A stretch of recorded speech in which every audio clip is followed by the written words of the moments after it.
hearts accelerate, accumulate. Look for you downtown, wound up in a movie with no story. Now it's late and you are nowhere to be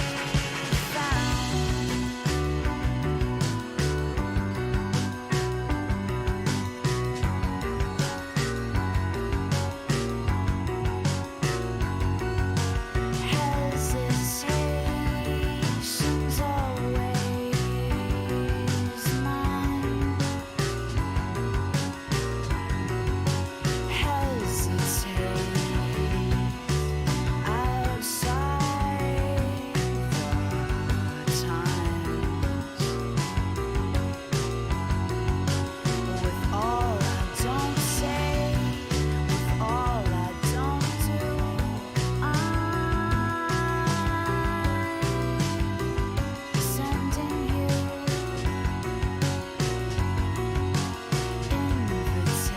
invitations to hesitate to.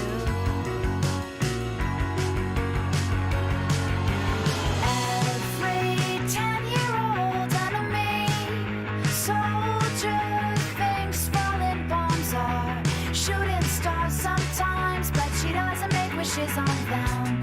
When she wishes for less ways to wish for, more ways to work toward it.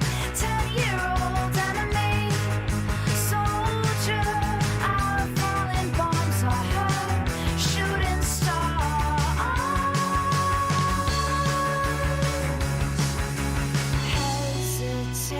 Hesitation's always mine. Hesitate outside the times. Oh, call me or drop me a line. Say you've been with me. Say you've been with me. Say you've been with me this whole time.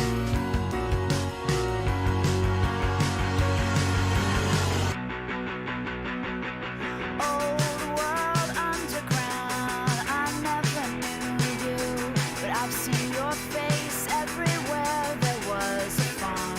Before we tore the small town down, multiply, divide.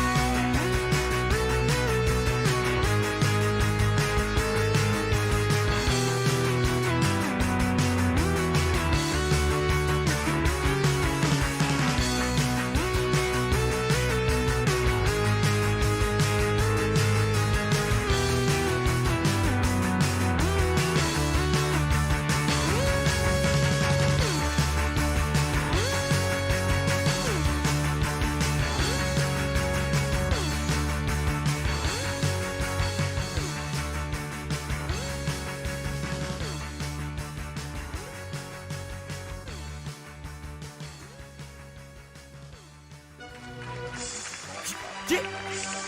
Hey. Dipset. Come on.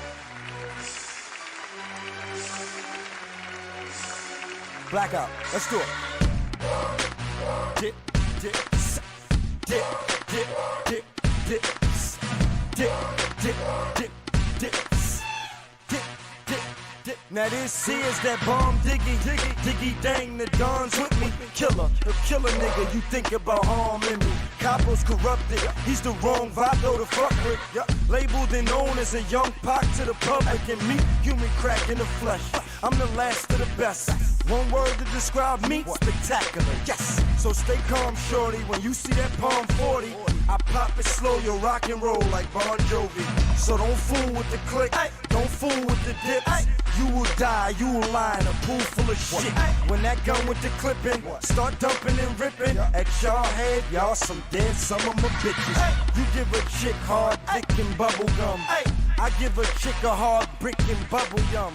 Like here, take that, shake that, break that, in half, and please bring my cake back. You know what the movement's like, you know how we moving, right? Move, cause we in the mood to fight. This is that get crunk move, bitch. Get drunk, stupid. How like space, 4-5 on waist. You know what the movement's like, you know how we moving, right? Move, cause we in the mood to fight. This is that get crunk move, bitch. Get drunk, stupid. How like space, 4-5 on waist. This is that bang, bang, bang to my hula gang, gang. While you moving them things and your toolies go bang. Cyrus. Call me Ricochet Rabbit, cause I click and spray Maddox and my nigga straight savage. Goonies. Penelope Pump let off 6-hole round, throwing shell, hit the ground. In the hood, I'm known as the capo, to the goons in the heights is old dato. Okay, I know me some vatos, the life of moving on vatos. Okay, muchacho, they told me that you got it, Paco. I know one move or someone lose, you know we gon' pop you. Let my time. This that 911 with a 9-double-M. If it's crime, let's have fun, let's have fun, let's have fun. This that old Trizzy 1 triple O. Whoa, whoa, if you scared, get your gun, get your gun. This that up top crunk when the truck stop dump. This where the buck stop chump. You know what the movement's like, you know how we moving, right? Move, cause we in the mood to fight. This is that get crunk move, bitch. Get drunk, stupid. Killer. How like space, 4-5 Let's go. waist. Yo, that Rudy Tooty Fruity Louie, what I usually What's do. this? That jump, stomp, breathe. Gas in the truck, pat, pat, casket the duck. I'm the menace, owe me money, tat, tat, tat, what the fuck? Y'all reppin' that 5 still? I'm reppin' that 5 mil. Neverland, Thriller, Killer, Cam, Jackson, 5 bills. So what? Let's style a bit, Italian and 5 outfit. Show you how to get that powder shit. Foul to flip that out of it. I'm proud of it, it's your turn. Gym so burn, live bitch, why kiss on my wrist a glowworm. 50,000, and I keep heat. Cause in these streets you just hear whoop whoop, wham wham, beat beat. And you rumble never, me hit a humble diva. And I stay with the white, I got jungle fever. So tell Lucy that a boobies, loco, kooky, monster, who he. I'm the one that represent, left to left, death to death. You'll get yellow tape outline at your sketch. You know what the movement's like, you know how we moving, right? Move, cause we in the mood to fight. This is that get crunk move, bitch. Get drunk, stupid. How like space, 4-5 on waist. You know what the movement's like, you know how we moving, right? Move, cause we in the mood to fight. This is that get crunk move, bitch. Get drunk, stupid. How like space, 4-5 on waist.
Welcome. The fuck's wrong with my microphone?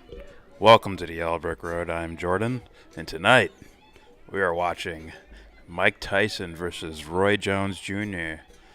And the rest are E-celebrities or something, right? Right? E-celebrities are all fighting and shit. That's the undercard. Right? It's Nate Robinson versus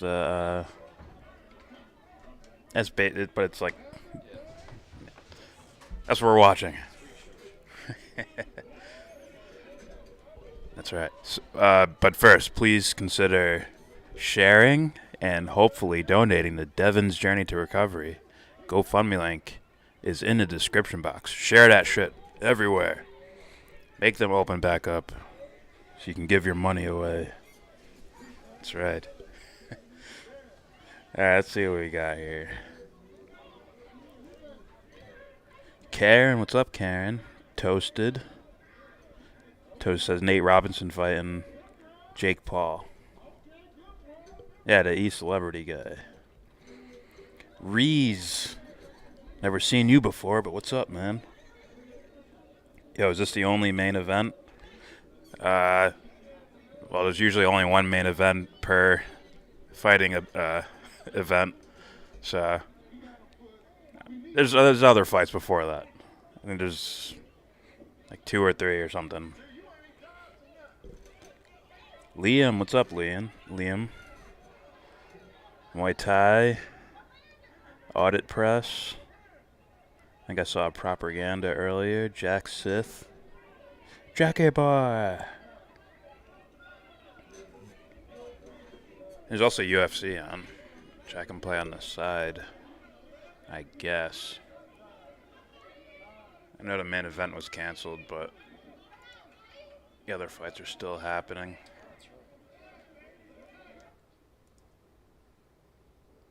I could probably put that on here if you want. Doesn't matter to me, really.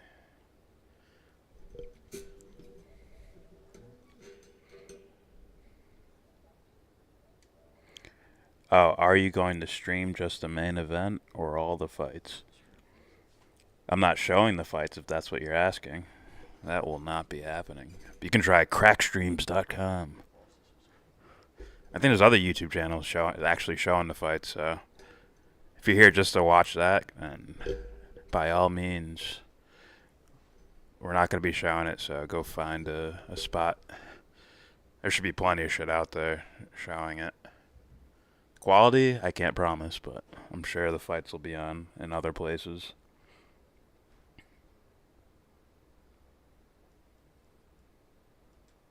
Jordan Clinton, you fuck.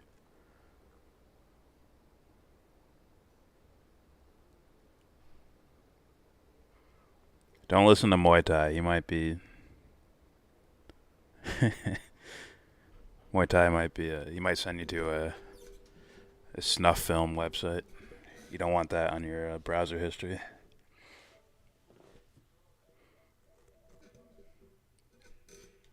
Toasted put a link out there. Toasted, on the other hand, I'm okay with him. Muay Thai, though, don't trust that fucker. But I'd say Crack Stream's probably gonna have the best shit. Let me just look at it if you're still here.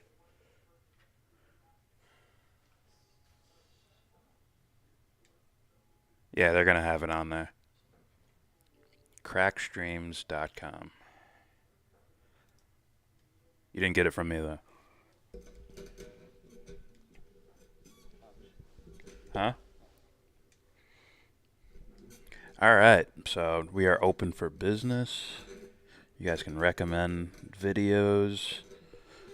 Or I could just look for random shit. I could do that, too. Before I was watching NBA players embarrass real people. Read Matt Hunter's comment. We can watch Will of the People performed by Tim Pool. No, I'm good. I'm good with that one. Let's see, what do we have here? Vosh angers a redneck.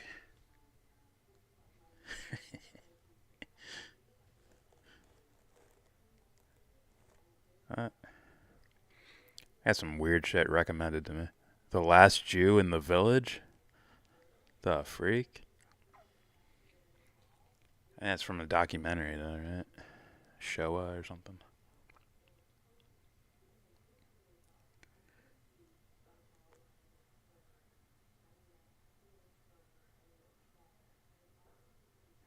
I didn't give out any links. What are you talking about?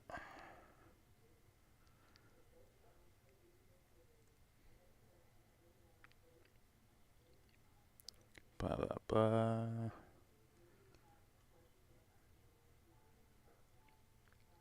Top Democrat does total faceplant. Says Sam Cedar. Now that title means nothing after I said whose title it is.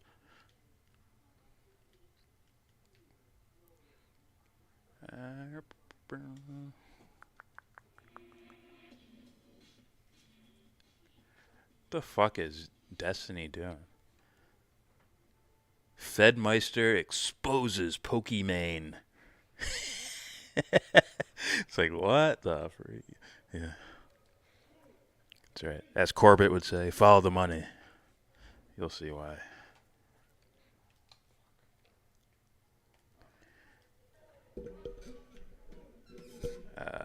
What else we got here?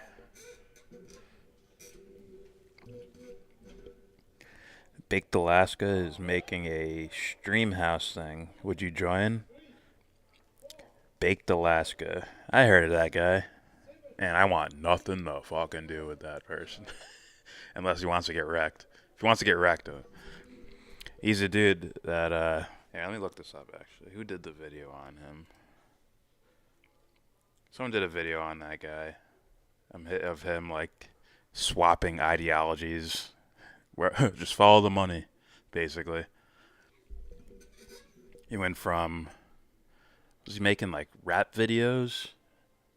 He was making rap video things.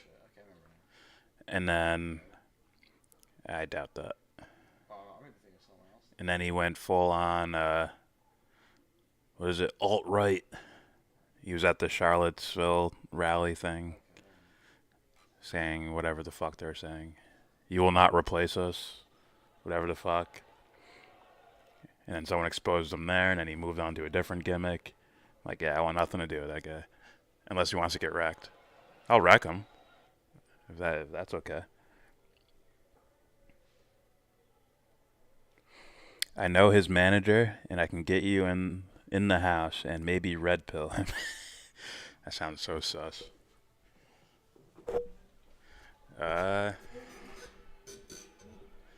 What does that mean? In the house. Stream house. Muay Thai, please don't fucking do silly shit like that. Like reporting us. Are you the reason I got that flag? For the, Yeah, we would ban you for that shit. 100%. I'm trying to look up something interesting. Andrew Neil challenges Candace Owens on Trump's ballot fraud claims on The Spectre.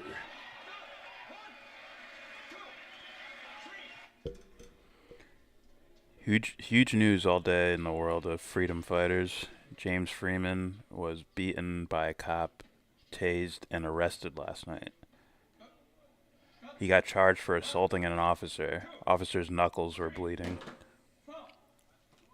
Of course. Well, I mean, oh fuck. I mean, you'd expect these things from quote unquote like normal people, normies that live a conditioned life. Their eyes have never opened. So they just, they come up with catchphrases for them. Like, oh, it is what it is, or gotta keep on getting on. Keep on keeping on, whatever the fuck it is. Give 110%. And it's like empty slogans. Thus, when a situation like, oh fuck, this could, you know, this could be bad for other people. These conditioned responses and calculated conditioned notion of the world, as in like, oh, I'm an authority figure, I'm a cop, so like I won't get in trouble for this. I feel like my leash is a lot shorter than everyone else's, and I live by that conditioning. Thus, they'll beat the fuck out of someone. Let's see. Maybe I can find that Glenn Greenwald tweet.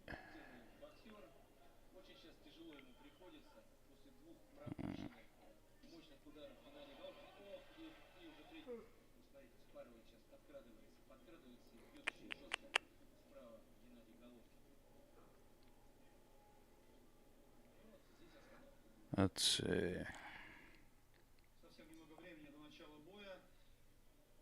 I've never seen this. Vosh versus Stefan Molyneux. Oh, Jesus. What's that? They accuse who of Molyneux? They called Vosh Molyneuxing? What did he do?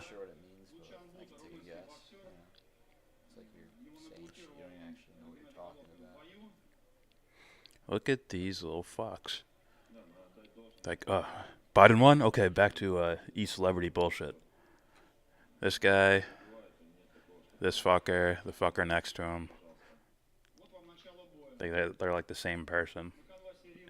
You guys have nothing to you.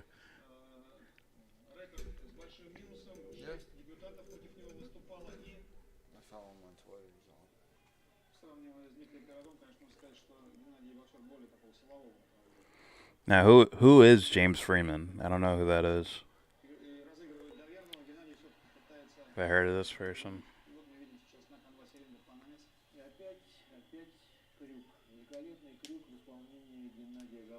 If I look him up, is it, or could I Google his name, or is he just more underground?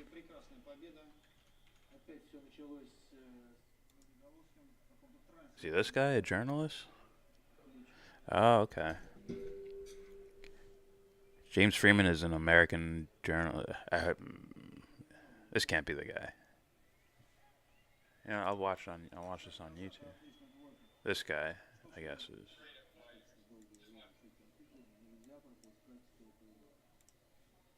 Here, I'll play this. Shit.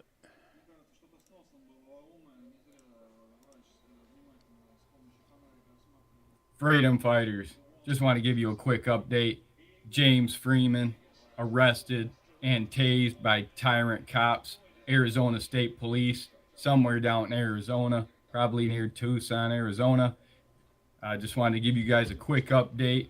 Make sure you guys go and check out James Freeman's channel. I'm going to put it description. I'm going to put a link in the description for you guys to go check it out. Make sure you check it out. James Freeman arrested and tased last night, probably 2-3 hours ago, early mornings. He was at a cop watch, a police stop in Arizona. 2 tyrant cops from the Arizona State Police came and ordered him back for filming, said, you need to go back, you're in our bound. Let's see if we can find a video of it.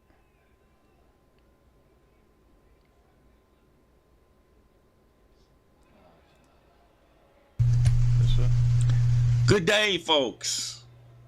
For those of you that missed it, James. Who the fuck is James Freeman? Who is this guy?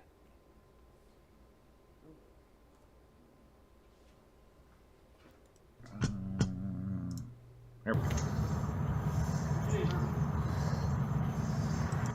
Okay, real quick, I just want to point out. So. Okay.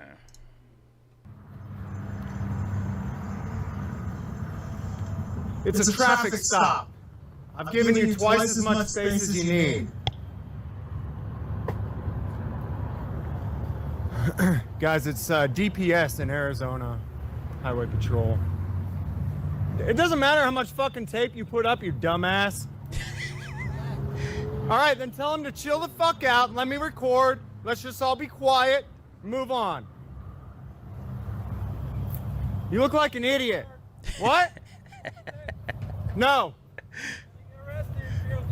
I don't know, I'm just saying. I tell you guys, like, these aren't like superheroes or even robots for the most part. Like these cop guys, like they're people too. So if you're gonna go out there and talk shit to them, it's like if you get a normal person reaction. I mean, just being honest with you. Yeah. Well, I fucked your wife, huh? What do you think he's gonna do? He's not a superhero, man. He's not. He's not even like an NBA player where they hear shit talking so much that they're just like, oh, whatever. It's like. So you're dealing with normal guys who are probably jocks in high school or ex-military. You know, like, say, oh, we'll just beat the shit out of you. And then we'll give you a fucking... Then we'll arrest you for assaulting me. Yeah, his forehead hit my knuckles, man. It hurt. You're gonna get sued. Okay, now I don't know what this traffic stop. He says it's a traffic stop, all right? But it could be any number of things. There could be a dead body in that car. There could be anything, okay? He didn't know what he walked up on when he walked up on it. He's assuming it's a traffic stop. If you watch the video earlier on, he just says he saw cherries and berries and he's running over there. So there may be more to this. I won't know till I get the police reports, but there may be more to this than he even realized. And this, again, is a reason to back up a little bit. You know, I generally give the police, when I'm doing cop watches, about 30 feet. Cedars. Have I been closer? Yes. If they had objected, I would have backed off. But 30 feet is usually where I start. And if they say move back, I'll move back another 10 feet. Now, from there, I'm, you know, depending upon the situation, I may...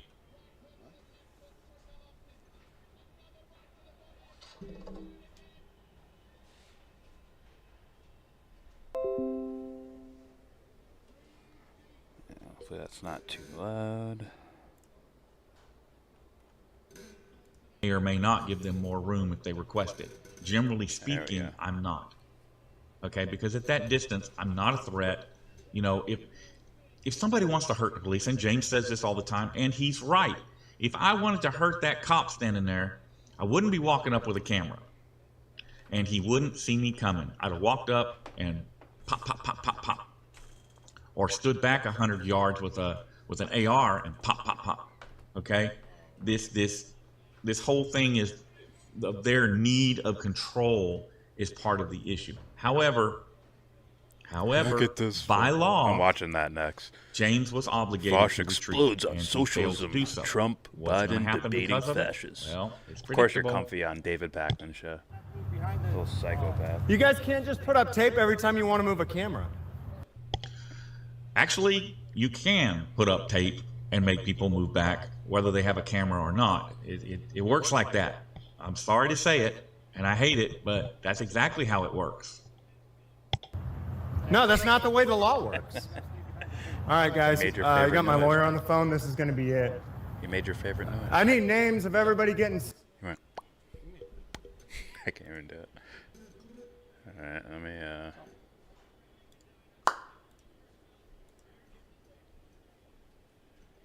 Okay, so he has a YouTube channel. All right, I'll check that out in a second. Dude here tonight. So it's just a traffic stop. We've dealt with this case specifically. Now here's the sidewalk. This is a public sidewalk. Now they don't want me filming their traffic stop. So they're gonna wrap tape all around this place because they don't want me to film their traffic stop. Somebody has put it in their mind that if they put tape around an area, that no matter what, that means, see, they're not supposed to be putting up tape though, except to preserve a crime scene. That is the purpose. Okay, and again, not knowing exactly what's transpiring here, this could be a crime scene. Like I said, I won't know till we get the reports and stuff, but let's give James the benefit of the doubt. He's been doing this quite a bit, so I'm going to give him the benefit of the doubt and say, okay, it's a traffic stop. It doesn't matter. You still have to retreat. But now let's see what happens when he They should take a point for that shit. You get to it here. Of course, he goes back and forth with these guys. And here we go. Out of my eyes now! Get the light out of my eyes now! Get your supervisor now. Get your supervisor before you do anything else. Get your supervisor.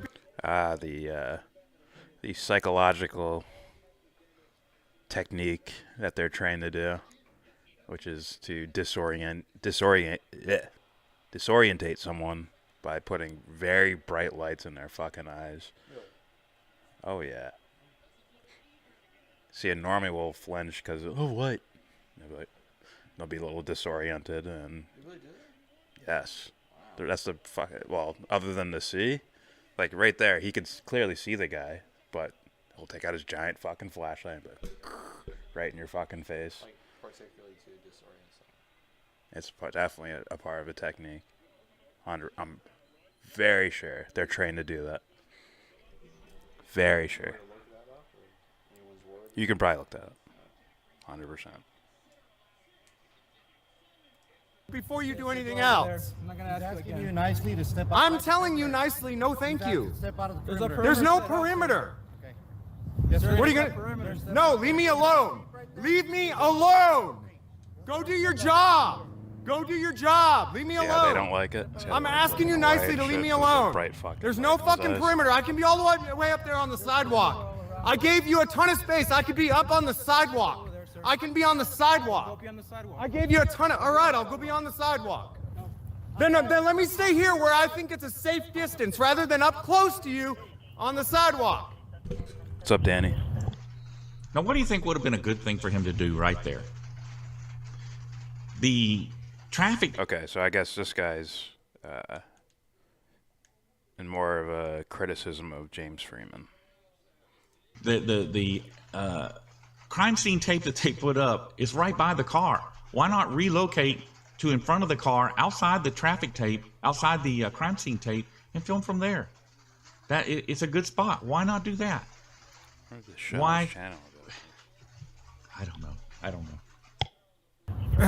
They're gonna arrest me. What's your name? What's your name? All right. Keep the light down out of my eyes, and I'll keep it out of yours. We have an individual. Go over there.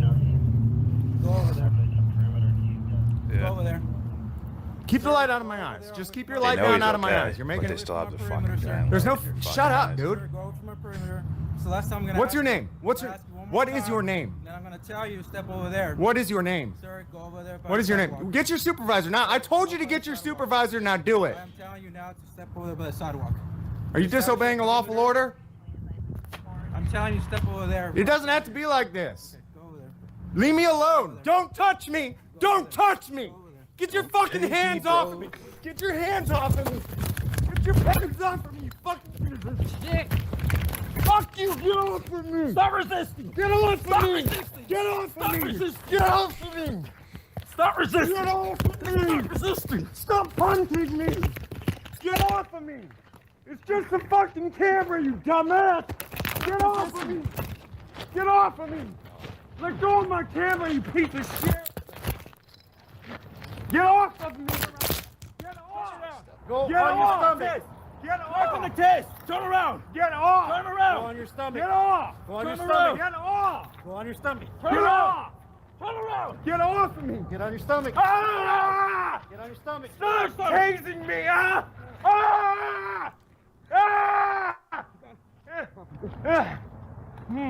don't know how to say this. Masterton Berry. Okay, was he The event starts tased or in not? That's the question. hour and 20 minutes, I believe. When I put my headphones on, I can hear them test fire the taser to threaten him. I'm sure he got a little taste of taser. We'll But get I'm there. not- We're just I'm fucking not around. for sure. right now. A lot of Watching times some videos. they'll fire that taser as a threat, but before they I guess it's just gonna be him talking. I want to look at this guy's channel first. I don't know. For me, it's like I don't know. It's a thing. Like, is the point to get arrested? Because that's what's gonna happen when you shit talk them, and then get your hands off me. Get your hands off. Fuck you. Fuck you. Fuck. Like, that's what's gonna happen. I get it. The cops shouldn't be just arresting random guys and shit, but once again, you're not dealing with superheroes who have some sort of code that they don't break. Right? These are just guys. And if you shit talk them, they're probably gonna get either a little pissed off, or they might, like, you know, in a mocking way, like, I could beat the fuck out of you. Watch me. I'm just gonna play. I'm just throw you on the ground. Put you. Nothing you could do about it. You know, pride or whatever. So, I'm just saying. Not saying it's right for him to do that, but what's this?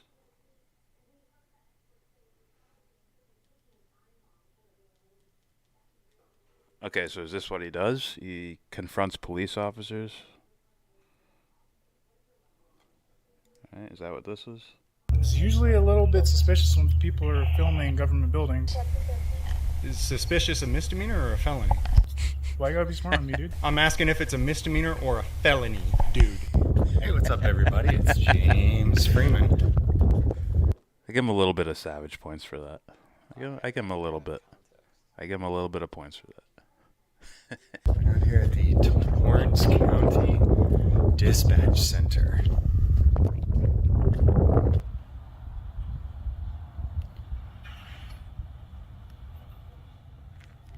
No problem. Ashton Glance, Berry. I see a training room, 2. dispatch center, and fire administration. I was hoping animal control would be here too. This camera is It's a mad nice good. government van. Not gonna lie. Yeah. Free candy. Torrance County, New Mexico. It's HD. Dispatch 2. Torrance County. So if you don't think you're gonna get, like, in trouble for that, like taking a camera and looking inside of a cop car and shit, like, I think you're gonna. Someone saw that. Officer entrance. Yeah.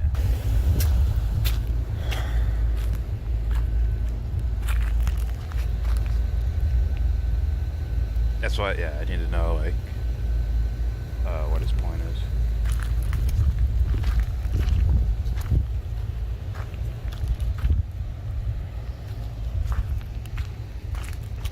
Animal control.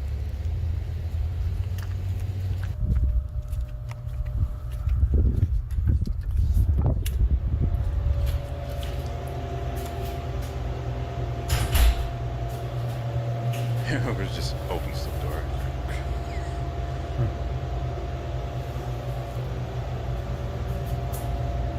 Wow, there's no one there. Fucking police station.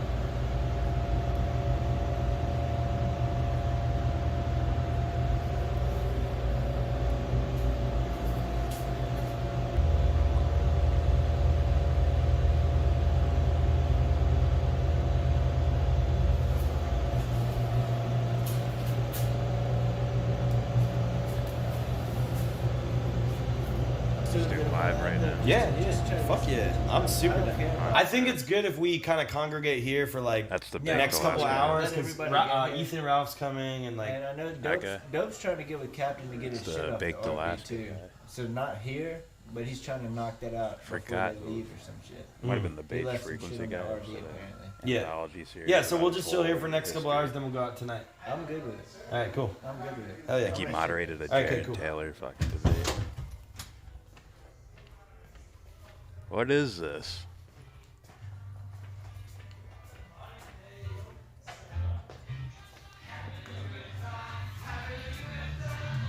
Oh, he's rich now from grifting off of all those alt-right.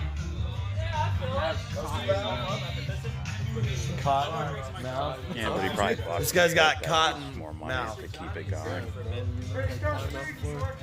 You just pick so much cotton, you just... Say, hey man, you will not replace us. Go ahead, tell him that. You're just in that shit like not that long ago. Yo! What's up, All right, baby? I'm out of here. I hear fucking music in the background. Can't stop me now. Playing fucking Clean and shit.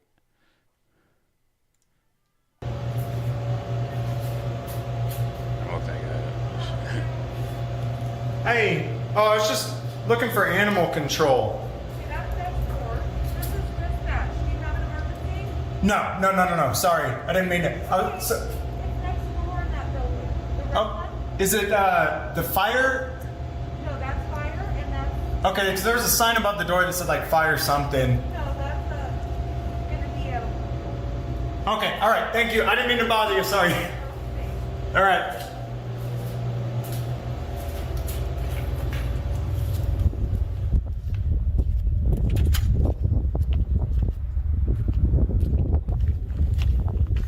Maybe it's this one? See how he deals with the cop. You can be detained if you want to be. Are you threatening to detain me? So he got a hold of the body cam footage of the cop.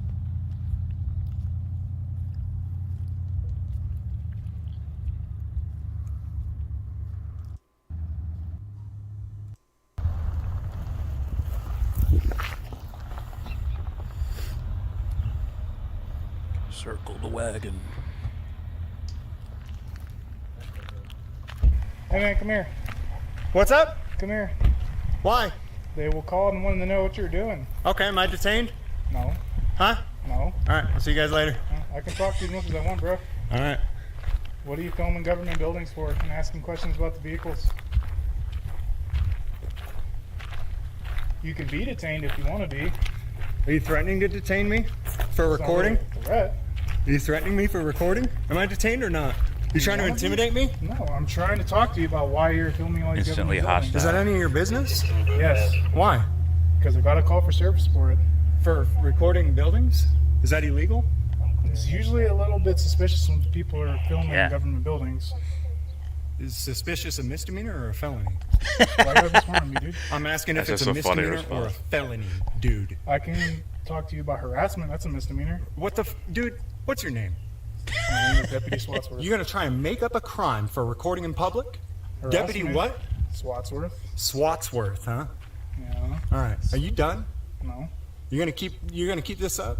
I just want to know what you're doing, dude. I told That's some guy who just who played like high school football and shit, and his parents like, get a job. He's like, all right, fuck it, I'll take this test for this thing. Oh, I bet, all right, whatever, paycheck's good, you know. You know. What's your name? Bosworth. Yeah, that's my name. You just start filming things for no reason. Tell me. Just be What the honest hell with do you think, man? me. I don't know. Hey, what's your name, man? Can you answer my partner? I asked what your name is. Deputy Wallace. Can you answer my partner? Deputy Wallace, thank you. You got your body cams on, clowns? Yeah. Yeah, we do. Good. Does he purposely have his So hand in why? his Just- pocket that's like all that? Where's your Come on. supervisor? Up the road a little bit. Is he coming down here? Yep. Okay, think why don't so. you guys just leave me alone? All you Have do I is done answer anything my illegal? questions. No, but there's a call for suspicious activity. So I Okay, then came go to talk find to out what it whoever was. called. I did. It's dispatch. Then go talk to them. I did. I didn't call On you. the radio. I didn't call you. I don't want to talk to you. Usually people get called on, don't call. Okay. Well, have I done anything illegal? You've There's my said multiple supervisor. times I haven't done anything illegal. I'm just asking So, you all questions. right, I'm dude. gonna go that way. Okay. Okay, you can talk to my supervisor. I can don't go care to there. talk to anybody. You clowns can go away. Okay. What's up, man? How's it going, man? How you doing Walk today? towards Good, how are you? the other Good. cop car. I like your little thingy there on your leg. Thanks. Yeah, it's cute. Thanks. What's your name, man? What's that? No? Your name is No? Yeah. Your name is Nod? Alright. You out here? I guess. Yeah, he was Hey, trying man. to detain me, so you might want to train him a little better. All right, man. Have a good one. Alright, you too. I appreciate it, brother. No, totally not.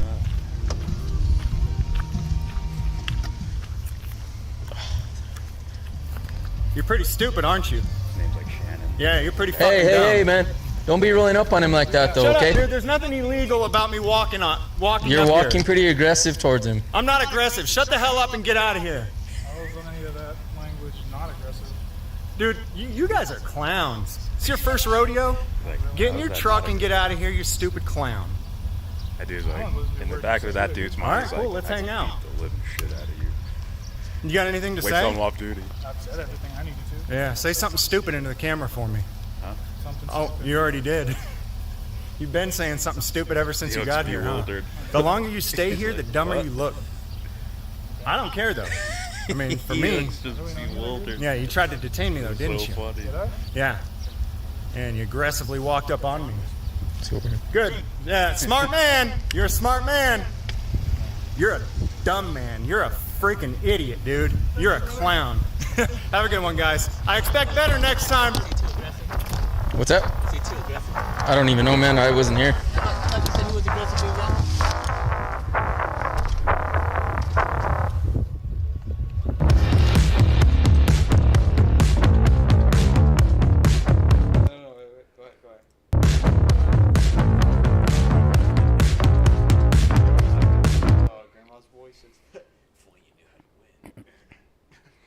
Now, I'm just gonna be honest with you guys.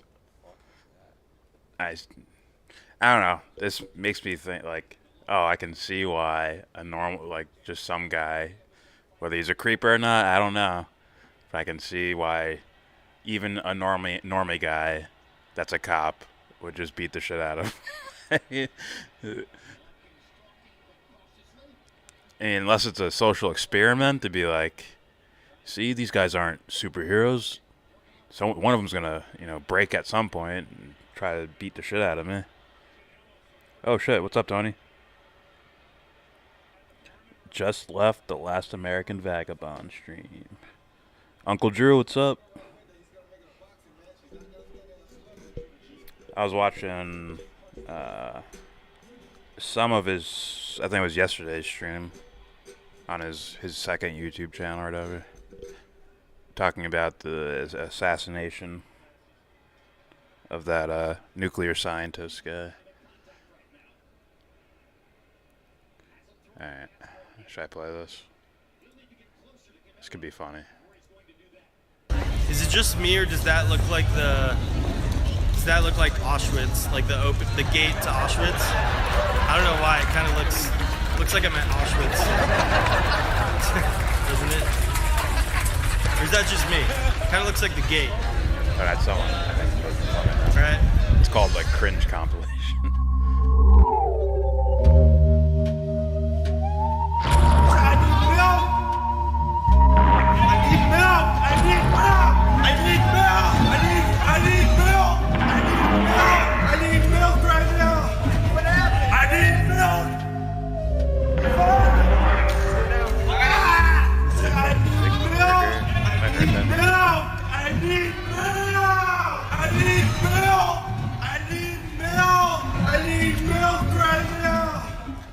How would you determine that Jews aren't allowed in the ethnic state? Have a genetic test for your entire country? I don't fit in with groups very well. I don't know if you want to call me a drifter or something, but I don't know. I like to do myself. I like to have my own thing going on. These whatever you want to call these cockroaches, these leftist, communist slime balls. They're putting us in their Hollywood movies. They're putting us in their TV shows. I think he's the one who got I don't even think he really got maced. It was just in the air. He's like, oh, like crying about it and shit. Yeah. Oh fuck, or something like that. I hope it's in here. That'd be so funny.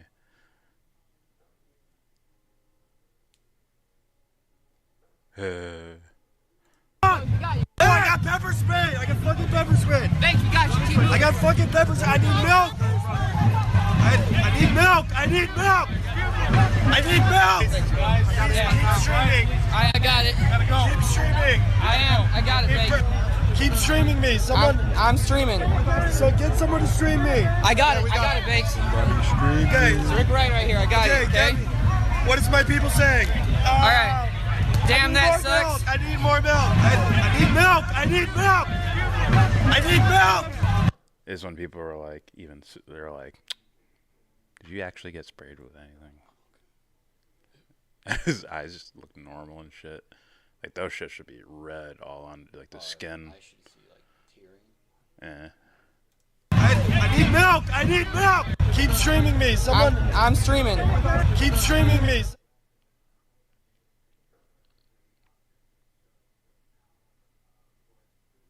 With you, so I'm gonna tell you how it is. That's how America is. Just how it is. I'm gonna be real. You don't like white people? So about this time. You don't like white people? Look, so about this time, you gonna get these cops. You'll get the camera on my face and play the cops. At this time, I'm gonna tell you. What? Whoa! Do not touch my phone. Excuse me. You gonna get that camera? You gonna get that camera up my face at this time, or I'm gonna knock your ass out at this point. You're gonna get that camera. I can film you. I can film you. You need to go. You're gonna get the camera at this time. We've already had this conversation. He threatened to. He grabbed my camera and told me to knock out. I'm not in his face. No, no one was in his face. Are you kidding me? Go down there right now. Are you serious, man? This guy just grabbed my property. You don't care about that? Go down there right now. What? You're gonna hear from my attorney. I don't care. Go down there. Go down there. He grabbed me, man. Go down there right now. Go down there right now. I don't want the company. Go down there right now. Just me. Just me. Go down there right now. That guy just came in my face. He came up and said he was gonna knock me out. You should It actually might care. have been You condom. should care. So it No, was he more- can't say. He can't say he's gonna knock me out and grab me. He can say what he wants. He can't. No, he can't. Death threats? Are you serious? Just go. You don't know the law, man. Yes, people can say whatever they They want. can say I'm gonna knock you the fuck out and grab your phone. They can do that. Leave me alone. No, Just answer me. leave me Answer alone. me. Answer me. No, I don't care what you say. Leave me alone. Thank you for your service. Answer me. Where are you chanting? Fake news. That dude Fake news. became one of the leaders of that whole movement thingy. And it's like, wow, you guys are stupid. Wow. That, but come on, if you're not looking at that guy suspicious, like even on a deeper level than just grifting, it's like, who is this guy? Where'd he come from? Oh, he's doing these corny rap videos. Now he's one of us. What's going on here? I don't know. I would look at that sideways. No, I don't. Yeah, we went on a date like 5 years ago. What's up, Anthony? She said that you were at the Charlottesville rally. Yeah, I was. You were white supremacist. No, I'm not a white supremacist. I was at the Charlottesville rally. What were you doing at it? It was a free speech rally. Did you have a torch? No. I'm not a white supremacist. Yeah, It's all on me. So why do you find the need to like smear people? Of course, I think this guy's a fuckboy. Vic Berger. Right? Isn't he a fuckboy? He's one of those blue check marks on fucking Twitter. Of course, they will. See how they go out of their way to prop up these type of guys. They prop them up. I'm like, okay, this guy's sad. Let's give him, let's be real about this guy. Instead, they're like, he's a super racist, white supremacist, blah, blah, blah. And then that's what they go off of, and they end up propping him up. Because he'll have all the evidence. See, look. He has a black friend. I'm not a white supremacist. They'll have all the outs there. And it's like, nah, go at them for real. Hey, man, are you here to make money? And that's it? And just wreck his shit. But, yeah, I got to prop him up because I need a career too, man. I got to get paid too. Let's go, babe. Come on. Let's go. You walked babe. by and said something. Let's go. I think you're a A what? You ready? Let's go. Let's go. I think you're a You ready? Let's go. No one gives me the bird and gets away with it. I gotta defend myself. I didn't ask you for this. I haven't said anything. Yeah. Hey, what's up? Oh, we're on a public street, so You know that person? you don't need to ask. Oh, free. I do. I appreciate being on a fucking camera. No, that's just the rules of the law of the land. You're on a public street. So I can also punch you on the phone. No, you can't. Get the fuck out of my face. No, you can't. Yeah. No. You can't touch my property or me. A little bit. Only a little bit. Sure, I can. No, you gotta learn the law, man. No, you gotta get the fucking camera out of my face. I don't have to do shit.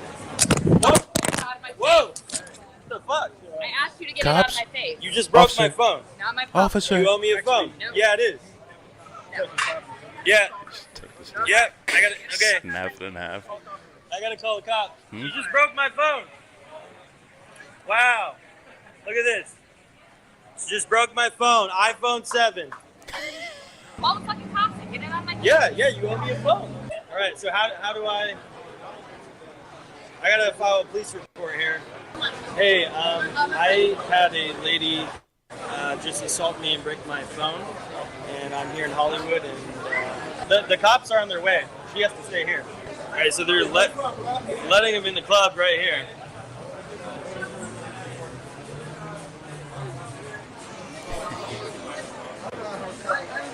What's up? Oh, did you hear about the incident? Yeah. Yeah. So what's up? Oh, I was just wondering why they were standing over here and then they got skirted in by security. So? No, but so what? I just don't understand what the point is here. I'm saying it would be nice if you could cooperate with identifying the female. Why? Because I don't want to. Why? Because I don't want to. If you're videotaping in someone's face and they tell you to get out of their face, that is what it is. I'm allowed to videotape on the public 100%. But then you also have to live with the consequences of what happened. No. People can't do that. People can't grab your phone. But you already got your police reports. You're good. You could easily identify, get her name. But why would I do that for you? Why would you let someone in who just committed a crime? That's crazy. I don't understand what the crime is. A lot of these guys are just fucking normal fucking people. They're like, but it's an iPhone 7 though. She's like, like there's like murders that happen in this area. Why the fuck am I like, why am I here? She's probably like, why the fuck am I here? Your phone got cracked. Oh shit. Let's call the fucking SWAT team in. I'd say full-blown grifter. If he had a lot more attention, I could put him on Tim Pool's level, but he just doesn't have the viewership. He doesn't have the viewership. Yeah, dorky, derpy. They vandalism. They grab my phone. You can't grab someone's phone and smash it. So that sounds like a misdemeanor crime and something that the police need to handle. Remember when McGregor did that guy's phone? He just took it. Yeah. Get out of my face. I know.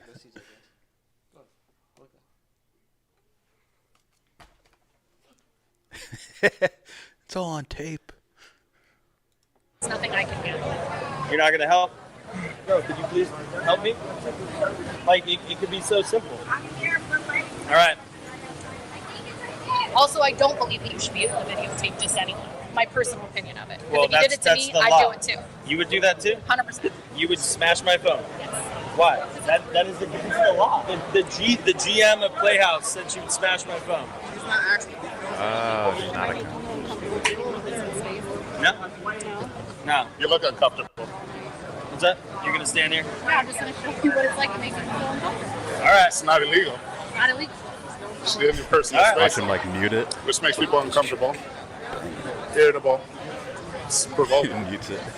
All right. But you've got to answer though, so you can now trot on your I'd way. be like, lady, you're too hot to do that. Ready? Yeah. Find your biggest fucking security guard. Find him and have him stand. I'm Weird. just not touching you. This is weird. I know it is weird, isn't it? It's so weird. Yeah. It's so weird All right. to invade That dude right people's there. privacy and their personal space. You stand next to him, Matt. All right. Let me But go. not against Now the are you uncomfortable? law. It's just weird. All right. I'm trying to leave. Okay. All right. Take care. Okay, bye. All right. Bye. Bye, hot manager lady. All right. That was awkward. She deal with him like he's a child. Proud to be white. You will not replace us. You will not replace us. All right. That was awkward. Brother, proud to be white. We're proud to be white. You will not replace us. Can't even say it. You will not replace us. You will not replace us. Yeah, he said he was. White lives matter. White lives matter. Holy shit. Guys, pray for us. Someone broke my iPhone. We got gas. We got gas. Oh, you don't think being racist against whites is a problem? No. I have a question. Yeah. Get the fuck out of here. Fix the cuck now, bitch. Whoa. Holy shit. Guys, did you get that on camera? He got so triggered, he fucking hit me in the head. We got this on camera. Fucking hit me in the head. Can't even do it. Hit me in the head. We will be filing a lawsuit. We're proud to be white. Right? Right, Danny? Hey, great. Pray for us. This is crazy Big out here. mustache. Keep us in Like your the- prayers. Hey, what's up? What's up? What's up, Sam? Hey, love you too. Back up. Gas. Holy shit. I love you, bro. I love you. I'm joking. We got gas. How ironic is it? We got gas. Anybody got milk? We need milk. Help him. I wonder if that guy. We need milk. This is real fucking love. I'm crying. I'm in tears right now. We gotta go. I love you, bro. Anyone else here that is not medically injured, you need to leave now.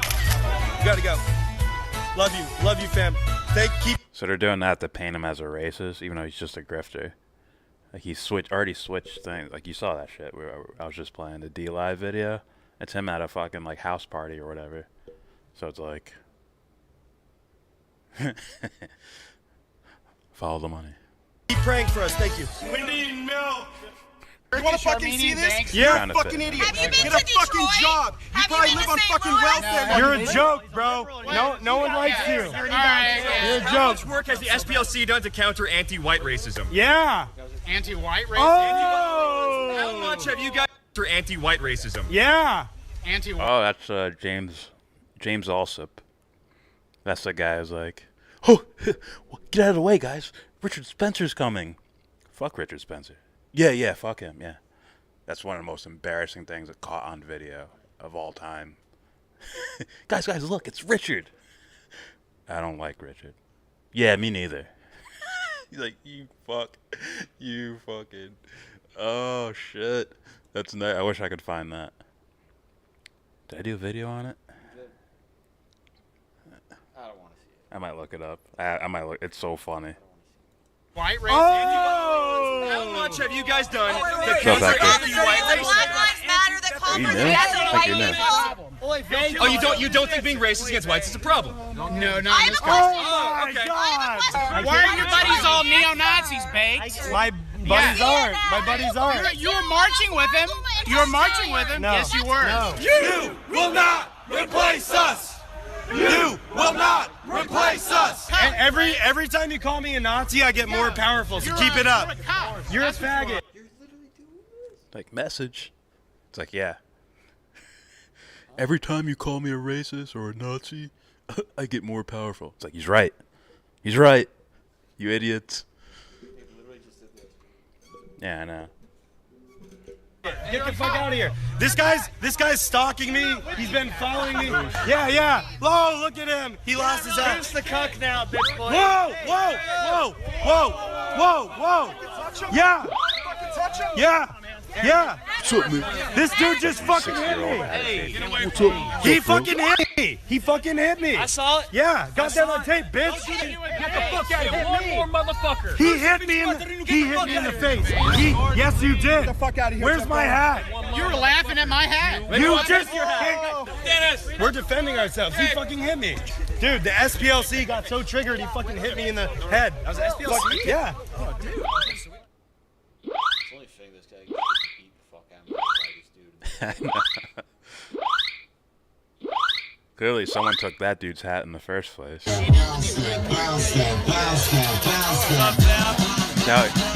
I did ask think part of it, he's just out there looking for pussy.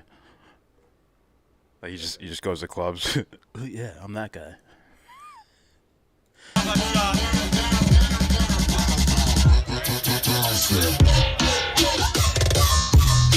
I met a girl earlier.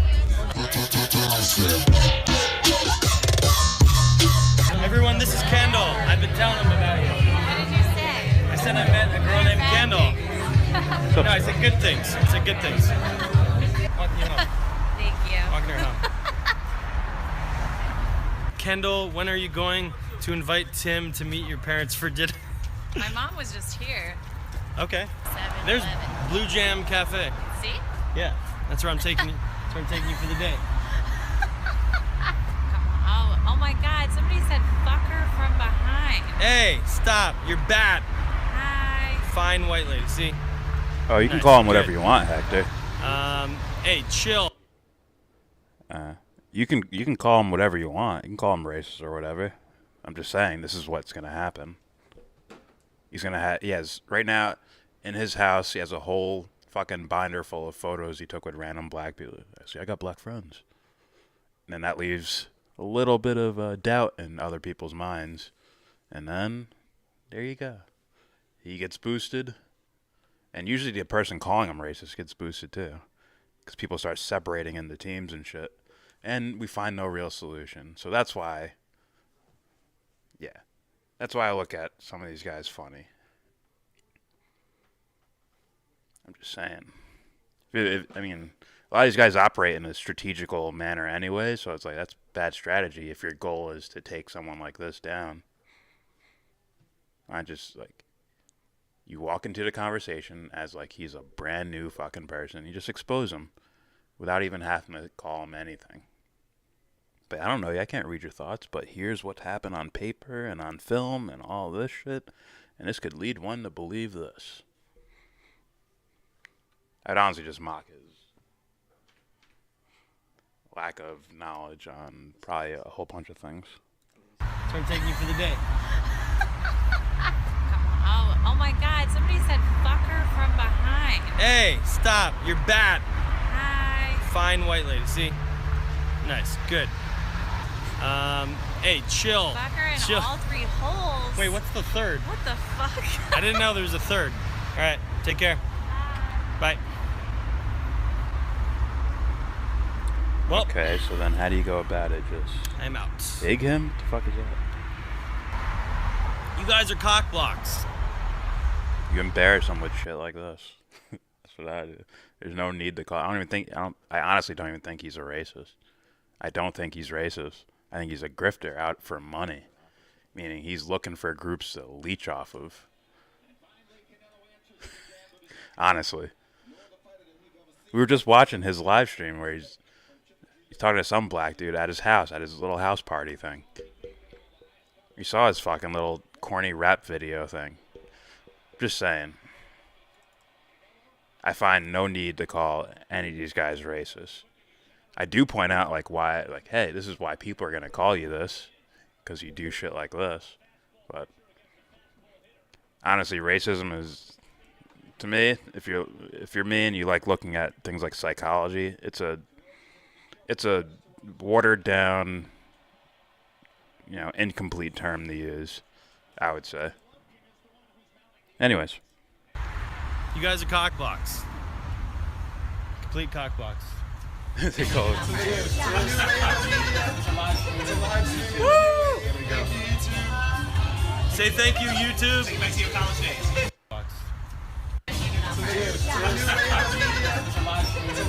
Woo! Say thank you, YouTube. Take it back to your college days. Go back to your college days, okay? Such a good influence. I learned all my stuff from Bryden, though, honestly. Hey, I don't. Hey, I don't. He asked a question and they responded with a nice hail sig. It's probably this all probably what is felt it called? good. Are you dyslexic? 3 years ago. Hail sig. This is probably like. Dude, I'm sorry I'm not informed of the Nazi. Time of our lives. Well, and it just went, disappeared. You watched The Greatest Story Never Told. Okay, but he watched the condensed version. Okay, well, point is, Zeke Heil, you Hollywood Nazis, and I'll jump in Discord here and drink more beers. But all right, thanks. Yeah. Always good seeing you guys. Great meeting you there, Mikey. Later, brother. Arcmedia.org. Go there. Hollywood Babylon. Frat boy money making machine. We will go away if we don't do something now. What up? I'm lit. Hey. I'm fired up. Young Damien on the ground. Dude. Hey, what's up? We gotta preserve the white race, bro. No, No? No. You don't like white people? No, I hate white people. Why? White people are the worst. You are a terrible person, man. Why do we fuck? Wow. See, this is just really good to be What's home. going on in the world? You know, I have some special guests here, and we'll get to them in a second. But man, it has been so good being home, just away from all the hustle and bustle in the big cities and all that, and getting back to my roots. All right, I'm done with this shit. Honestly, I saw some links put down.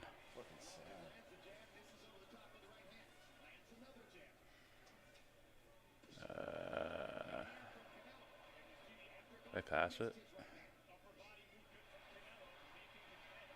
I saw Audit put down something earlier.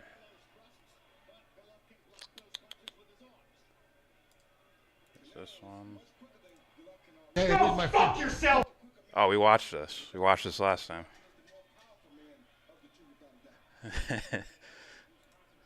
We watched that one already.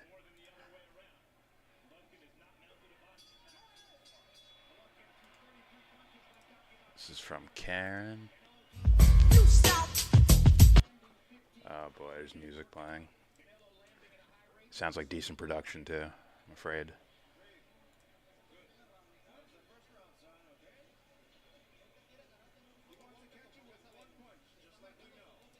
Hey, go my fuck yourself, Jim Crow! You're a fucking... We got time, hold on. Officer Pretty Boy. I'm working on you though. I gotta tame you. Cause you like half pretty boy, half gangster, riding in the backseat on your phone. It's better than that. Nah. I'm working on you though. I gotta tame you. Cause you like half pretty boy, half gangster, riding in the backseat on your phone. It's better than that.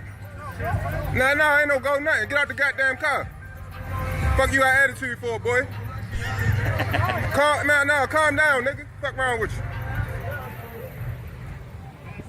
Playing that type of music though? My nigga. Y'all playing that type of music? What the fuck this is? You like Future? You like listening to that type of music, then come around here and enforce them fake ass, punk ass drug policies? Oh, I'm not making my pick. Any comments, sir? I see how you keep looking at the lens. Nah, I hear you. I'm mad to say, fuck Western District. Just saying. Every last officer in Western District, fuck him. I think if you're being, it depends on what your goal is. What's the point? Yeah, they posing for the camera. Is it to eradicate racism? Well, I don't think Yes, calling they someone is. racist helps that. Look at this one right here. Here, all in the front of the magazine. Hey, so how y'all feel about y'all reputation over at Trying to Western change District? that person, calling them racist won't help. It only How you helps feel if you're about it? trying to Are you proud of put it? them Are y'all in the liking it so category far? of the other. No comment? So, yeah, I'll deal with people. How you feel about the legacy of Western District? I'm going to go to his roots. I'm going to fucking poke holes like, oh, You what like, happened in you your don't care about nothing childhood? other than a can of Like, hand those spray. things are like knives to the fucking heart. I'm talking about like just calling someone racist or whatever. So what's that purpose for huddling up over here? Who we serving and who we keeping safe? Yeah. No comment. What'd he say, y'all? He ain't say nothing. Oh, all right. Better whisper. Pretty boy.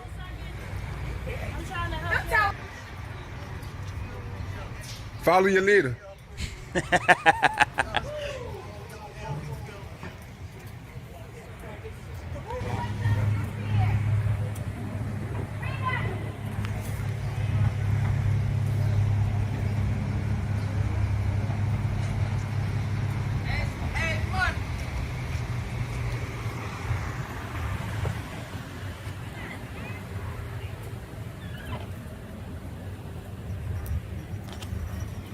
Hello?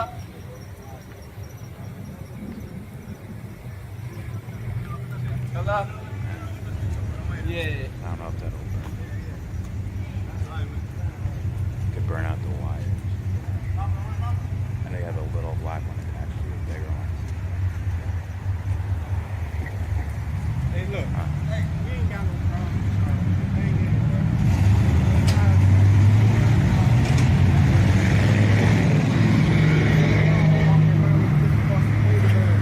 Anything in there, you can hit Why you getting close to me like that, boy?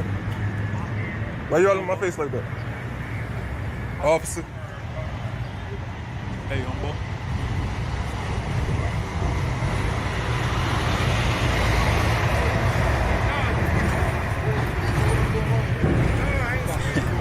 Bro, if these Calm dudes down, ran officer. into Fall Alonzo back. from Fall training back, pretty day. boy. Fall back. What's up with these intimidation tactics, though? We just went on post, man. Look it up. It's on post. That's all it is. That's all it is. You getting real close, boy. Real close. I like your superhero costume. You let racists get away with too much. Real gangster. That's real gangster right there. I hear you, but you know, if your goal is to eradicate all corruption, I mean actual corruption, that doesn't mean like. That's why I don't call people evil or like they are the embodiment of corruption or racism, whatever. The point is to fight the idea of something bad like that. So yeah, if you go after the big part, the big picture part, which is corruption and evil, if you're more religious leaning, oh, yes sir. Things like racism fall into that category. Put the finger back up. Okay, well then how do we fix corruption? What type And of we go into psychological warfare is this psychology right and here? existentialism. What part of your policy states filming me, sir? While there's people out here dying. People out here dying and you filming me. You staring at me. I'm a citizen. I'm out here in peaceful protest. Guys You got a pretending like he problem with wasn't that? filming him.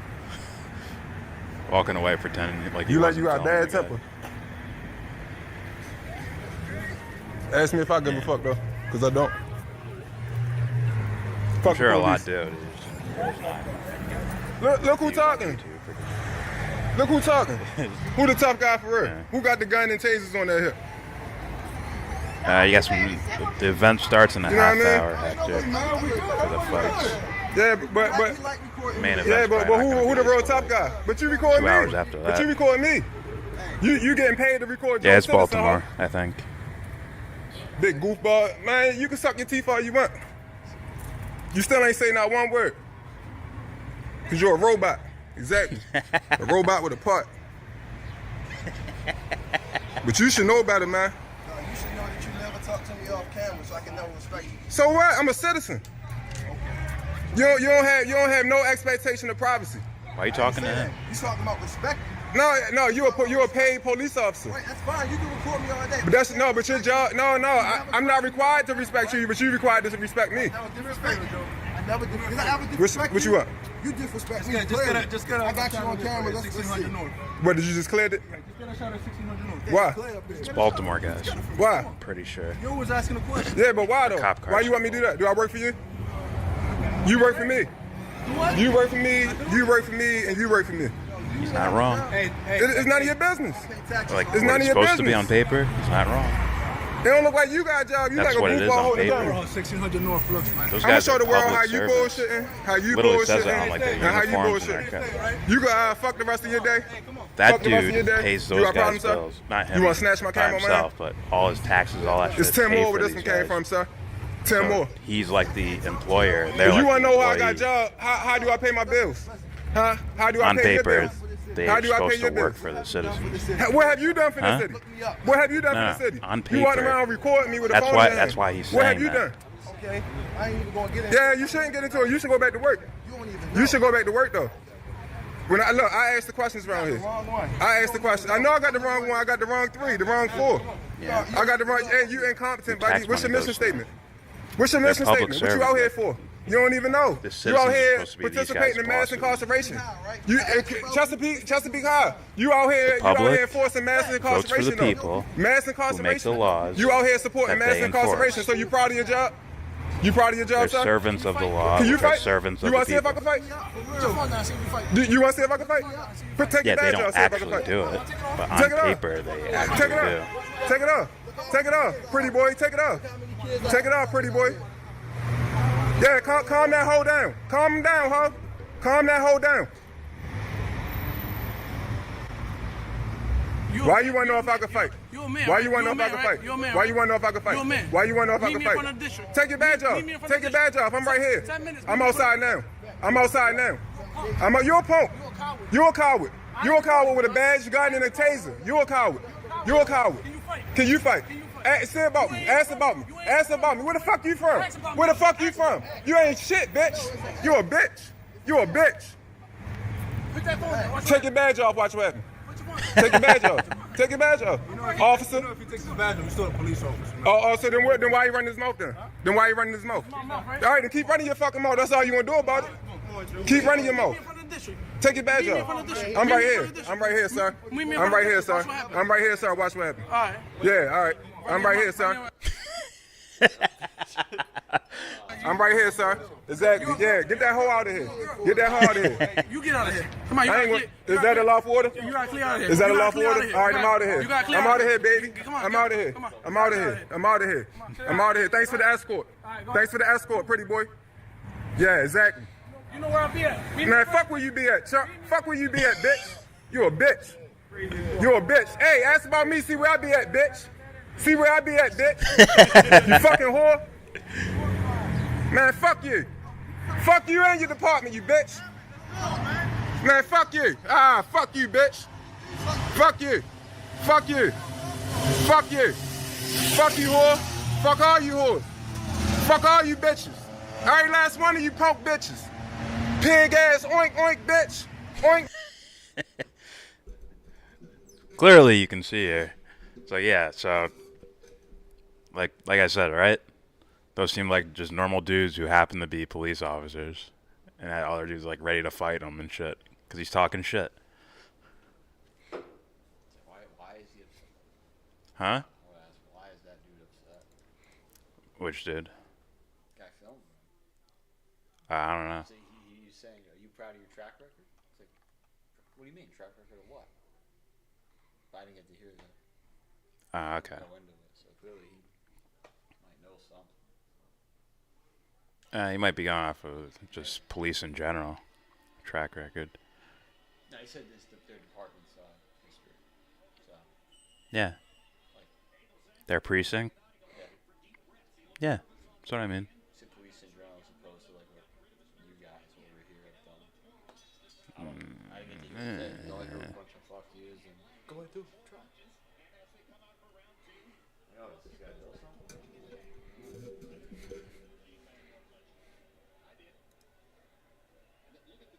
That's why it's like, why you guys say fuck you? Why can't you just say shit? Just say something. And we watch this one. We watch this one. What's this? And the same guy. Yeah, there's music, that's why. Oh, I closed the other one. Right? What was it? What was it?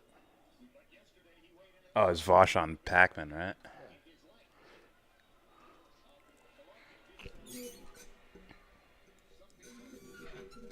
Let's see.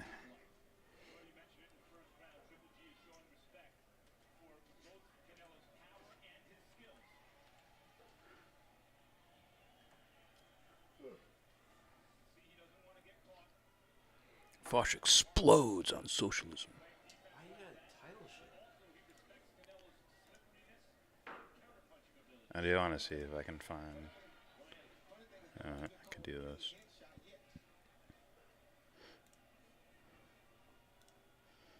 I think it's alt-right.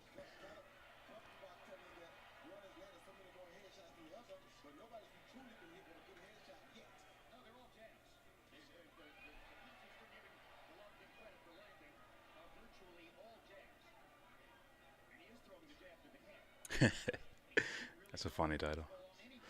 Richard Spencer chases shadows on a cave wall. What a sad. Oh, Jesus. Fuck, what video was it? Oh, are you from the video you did? Where the guys, yeah. Yeah, you're looking for the. Yeah, fucking.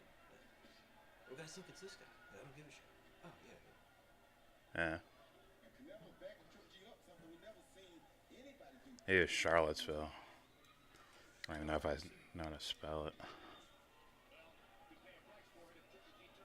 How do you spell Charlotte?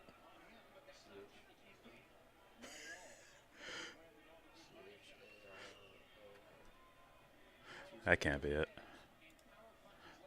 Better Google this shit.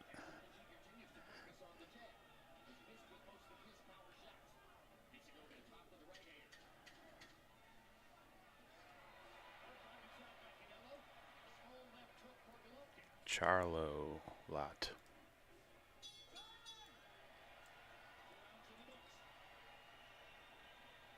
Huh? Can I do that?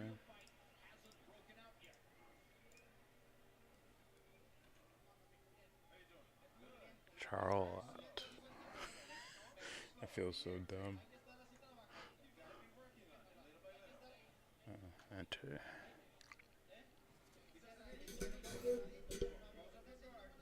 Fuck it. Fuck it. I give up.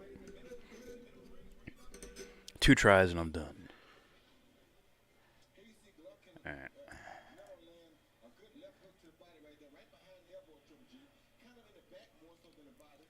David Pacman lies about the Bolivian coup. Shame. David Pacman treats Tim Pool with kid gloves, and I'm angry. He's angry. Watch out. What are you going to do? Speak closer to the mic. You just hate America. Maybe you got to elevate your voice a little bit. You got to do this. I'm big and strong. Red Sea Socialist, what's up? Copyright rules are weird and stupid. She'll just look at it. Like, okay, clearly you're trying to steal some shit. Like, brand new song by me. It's just a fucking Kanye song. I want credit, pay me. And then there's someone making art or something and being creative with it. Or even just like an intro. Okay, alright guys, I'll be right back. And they play fucking whatever, top 40 hits. It's like, who cares? I want every penny of every cent. That's basically the corporations like, oh, we rob our artists and need to make every penny so they can make at least some money. Otherwise, we're keeping all of it.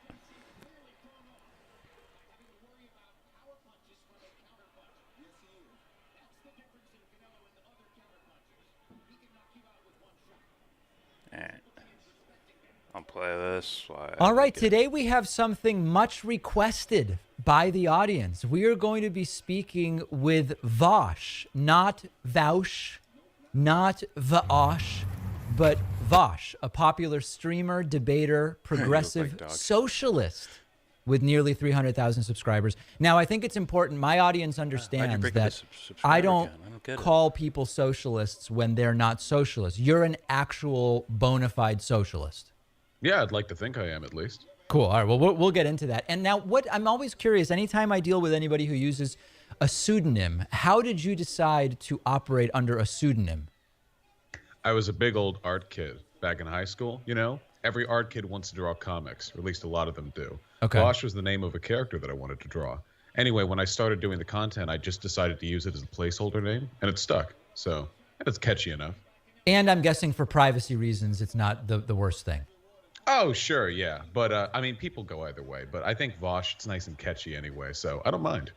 So let's talk a little bit. I mean, maybe to get into our conversation, we are coming off the heels of an election in which Donald Trump lost, Joe Biden won, Senate control is unclear at this slightly point. less annoying than take the last one. And we're sort of trying to figure out what is the next step. My bad, Danny. For someone with your perspective as a socialist, where both Joe Biden and Donald Trump are very different. You are now moderator. In terms of their politics. Do you see replacing Trump with Biden as a good thing? How good of a thing? Oh, undeniably. This is something that I learned when I looked into the writings of people like Engels and Lenin and Mao. Yes.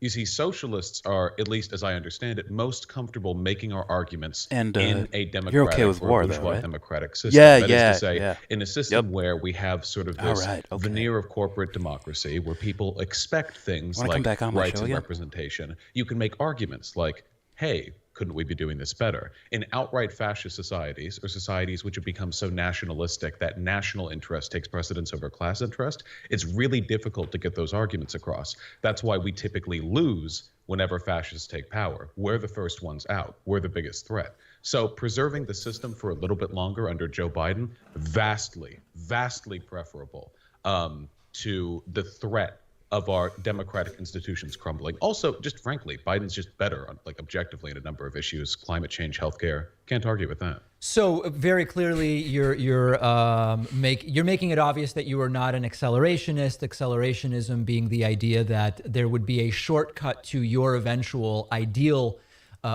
See how it's framed? A shortcut to blah blah blah blah.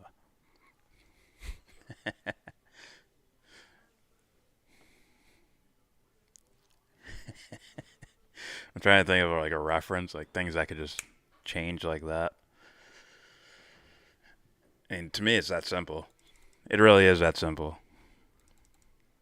Basically show everyone they're not qualified. They're not qualified to take part. Then things start changing. Or it already changes, right? Change yourself, you change the world. True story, true story. Arrangement of affairs by having society crumble, by having those institutions crumble, that would in some way accelerate or more quickly get us to that endpoint. You very clearly don't subscribe to that. The conditions need to be right for that. If things collapsed right now, we would not be the ones to take power. We do not have that kind of infrastructure established. They would be the ones to take power. In a system where it felt like chaos or collapse would be something which would inspire some kind of, natural, organic, democratic control, I could get behind that, but that is not the world we live in right now. What would happen in your mind if things crumbled? Instead of a socialist utopia, what would we most likely see? Oh, man. Depending on how things crumbled, right now, the general prevailing attitude in this country is fear and nationalism. We would probably set up some sort of, if not one singular, at least a collection of ethno-nationalist communities. The direction this country is taking right now, the world is controlled, at least in chaos, by the most militarily prepared. And right now, I think a large number of Trump supporters are ready. They believe they're on the precipice of having to take hold of a dead world.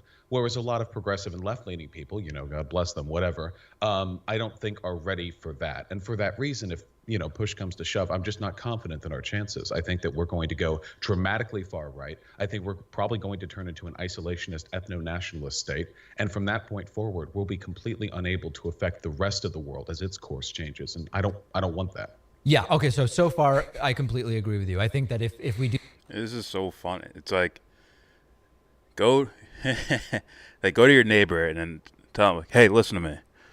Don't kill for 10 years. Or something like that. Like, just don't kill for 10 years. He'd be like, oh, no problem. It's like, was that accelerationism? Whatever the fuck he called it. I don't know. Yeah. Seems like there's certain blatant, corrupt things that happen that they don't think could just stop at a note. Like, it's like all you have to do is not have corrupt people in place. But instead, their antidote is, no, you can't do that. We got to go little by little. So we need to put the corrupt people into office. And someday, I promise you, someday, we'll stop killing. I mean, it's just the narrative of that argument that people don't want to vote for Biden because they think they can just fix the world with a snap of a finger. It's like, yeah, maybe we can't create utopia overnight, but maybe we, just not kill someone or not bomb someone. Maybe you could stop that overnight.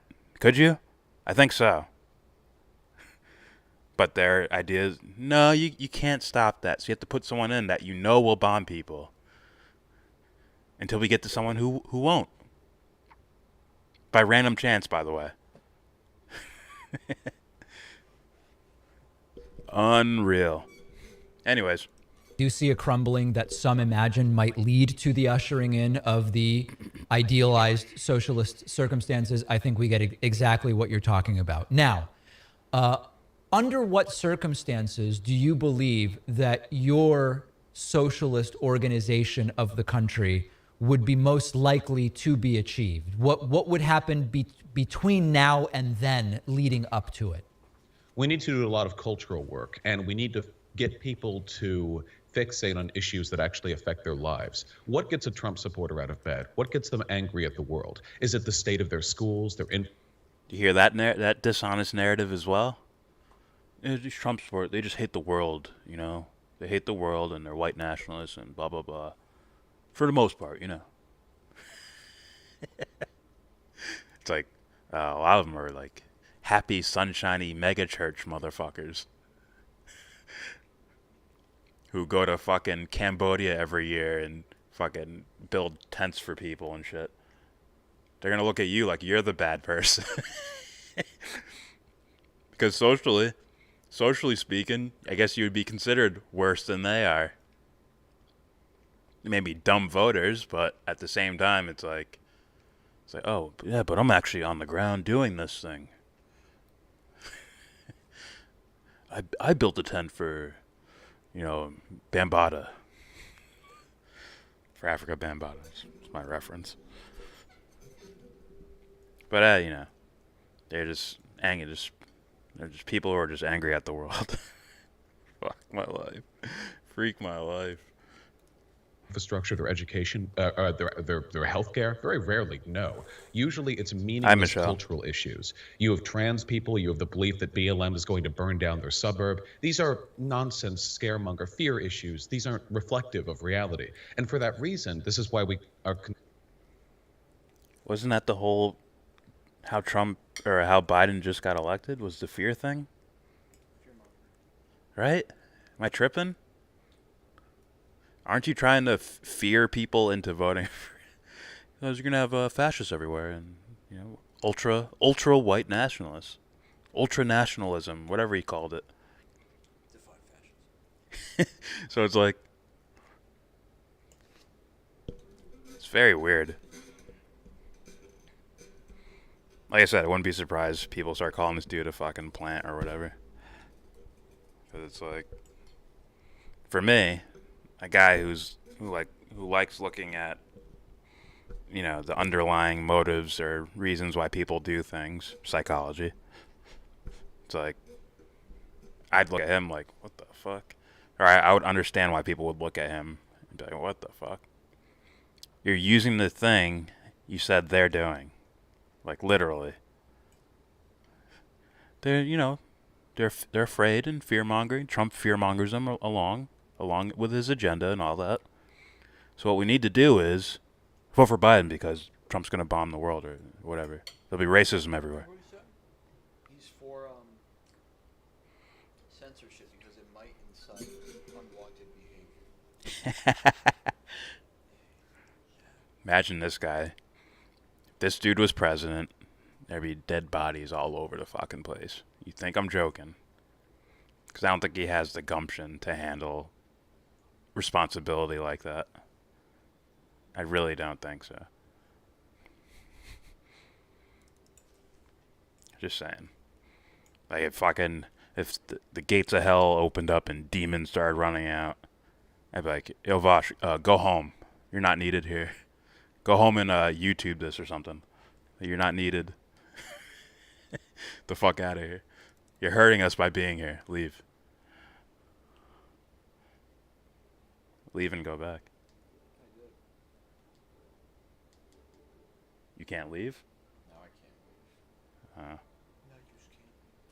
leave. Concern ourselves with the spread of something called class consciousness. No, we want people to be concerned first and foremost with the conditions that actually affect their lives. And if we can do that, and I believe we can do that, and people like Bernie Sanders have shown you can do that to lots of people if you focus on the right arguments.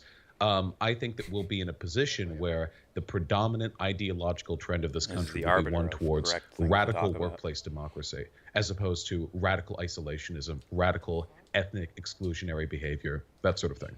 Am I being too simplistic Ethnic if I say that for the time behavior. being, socialists and social democrats should be united because the next steps are identical for both groups, or at least they should be? No, I think that's totally true. I mean, we'll backstab each other later, I'm sure. Right. Historically, yeah, of course. But for right now, yeah, we need to Historically focus speaking, on. that's why there'd be bodies piled up if this dude became the leader of a country. Just saying. He'd flinch. Like, sir, we caught someone. He's a spy, and he's looking to harm you. We caught him with these. And he holds like vials of poison in front of him. Oh, fuck, what do I do? Oh, God. We should eradicate him and his whole clan, wherever he came from. Fuck. They said they were going to harm socialists. What? Kill them all. That's a joke. That last part's a joke. But before that, think about it. You can't, I'm telling you, you do not want cowards anywhere near the top of your fucking whatever movement or leader or organization or whatever. Cowards, it's like, creepers are worse than cowards, but cowards are fucking close, man. Because they'll do stupid shit. Because they're afraid. Because there's nothing beyond this for them. There's nothing beyond this. There's no deeper meaning to it. It's just, fuck, this is all I have. Mr. President, this dude's about to shoot you in the face. Right? All of a sudden, fear kicks in. You stop thinking logically. You're like, fuck, maybe we should check him for a weapon first, or anything like that. It's like, nope. It's just, fuck, handle him. You guys know what to do, right? We do. We do know what to do. Anyways. Social Democrats, you consider yourself one, of course. I do. I know you are. Yeah, because I've seen your content. Social Democrats and socialists have a lot in common in that we both respect the belief that the economic resources of our country should be turned towards the well-being of the people. We should focus on improving these base institutional needs that we believe humans are entitled to. And that's great. And I think that when people are exposed to that, they're way less likely to associate their well-being with these meaningless cultural platitudes that Trump supporters or other culture warriors like to obsess over. For now, I think our interests are aligned. Down the line, you know, we'll have our arguments, I'm sure. So now let's think ahead a little bit. If we just to really kind of continue exploring your worldview, imagine that the Social Democrats get the things they want. We have democratization of the workplace. We are sort of raising the floor and putting some ceiling in and making sure nobody falls too far and doing some of the things Finland and other Northern European places have done. Social Democrats get their way, okay? Mm-hmm. Once you get to that point, what mechanism do you imagine would usher in socialism? How do we get to where every business, for example, socializes ownership deceive of his the viewers means of into production? thinking By voting what for Biden was mechanism is that revolutionary. installed or enacted? Well, you mentioned workplace democracy, which I like. I think that's a very good Trojan horse for socialist ideals because it literally is the seizure of the means of production. In a society in which every workplace is democratic, that is to say there is some kind of democratic framework that allows you to vote in or vote out individuals, managers, that sort of thing. Sure. And he's okay the with means propaganda of those firms, the he wealth needs to and educate resources are collectively the rest owned of amongst us. those who work there. If you have every firm in a country that adheres to those principles, you have what would have been called 150 years ago a dictatorship of the proletariat. Not very well named, but essentially, because dictatorship didn't have the connotation back then that it does now. I might call him worse than Barry Weiss. Well, let's pause for a He second. has more influence.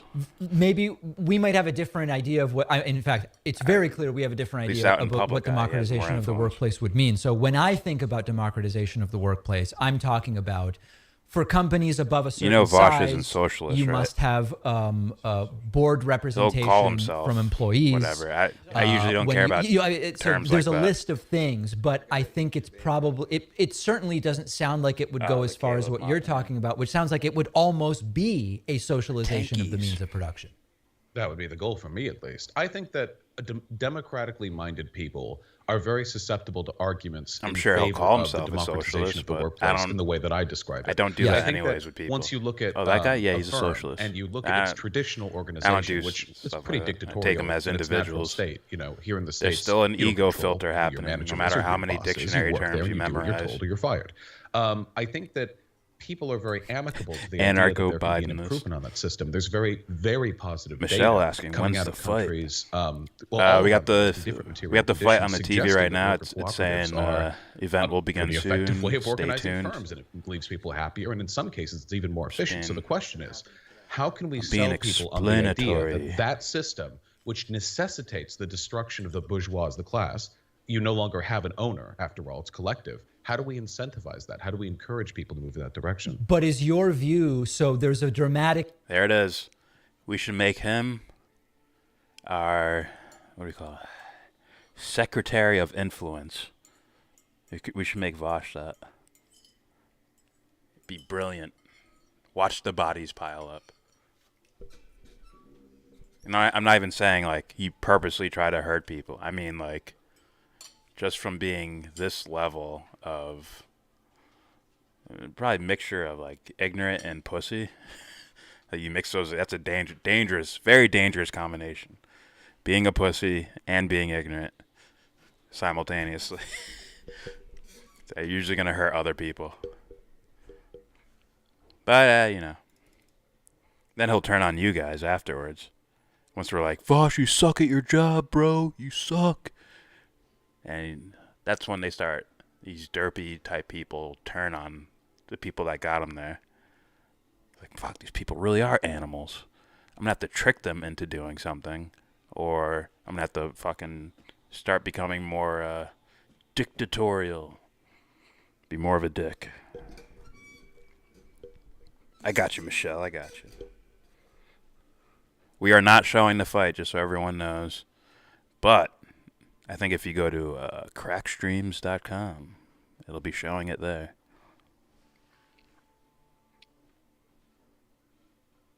Make sure you have ad blocker. And you didn't hear it from me. Actually, don't go there. It's illegal. It's my first and last warning.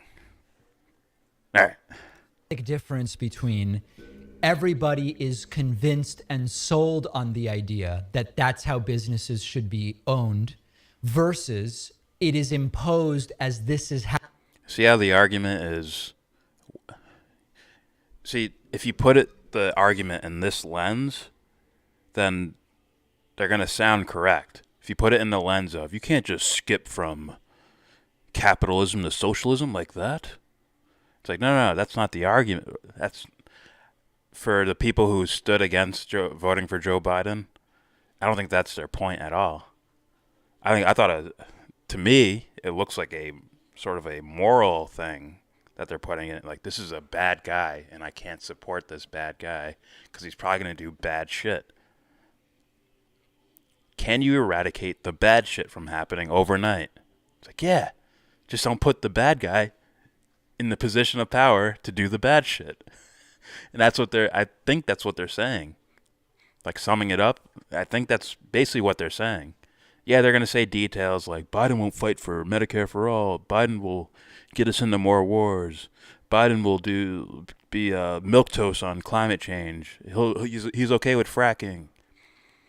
I think if you use your decoder ring and translate it, it's really saying, like, this guy's a bad guy. He's going to do bad shit. And you can end people doing, or you can end a government from doing bad shit around the world and at home by not putting bad guys in those positions. And these guys are telling you have to put the bad guy in position. You have to. Because you can't just go from capitalism to socialism. It's like, no, that's not the fucking argument. The argument is this guy will do bad shit. We're trying to stop bad shit from happening. Anyways.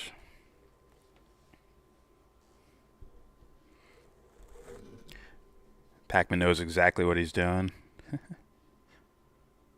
I would think so. Some of his foreign policy stances are creepy as fuck. Creepy. It could have been, where he grew up and shit.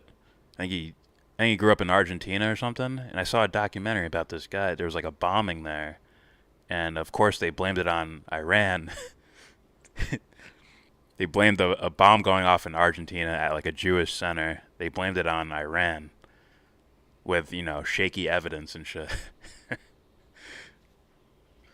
Thus, you see his foreign policy with certain things. It's just like, someone might have been conditioned. Yeah, that or he's a creeper. Or he's what Red Sea Socialist is saying. Maybe he's a fucking Democratic operative.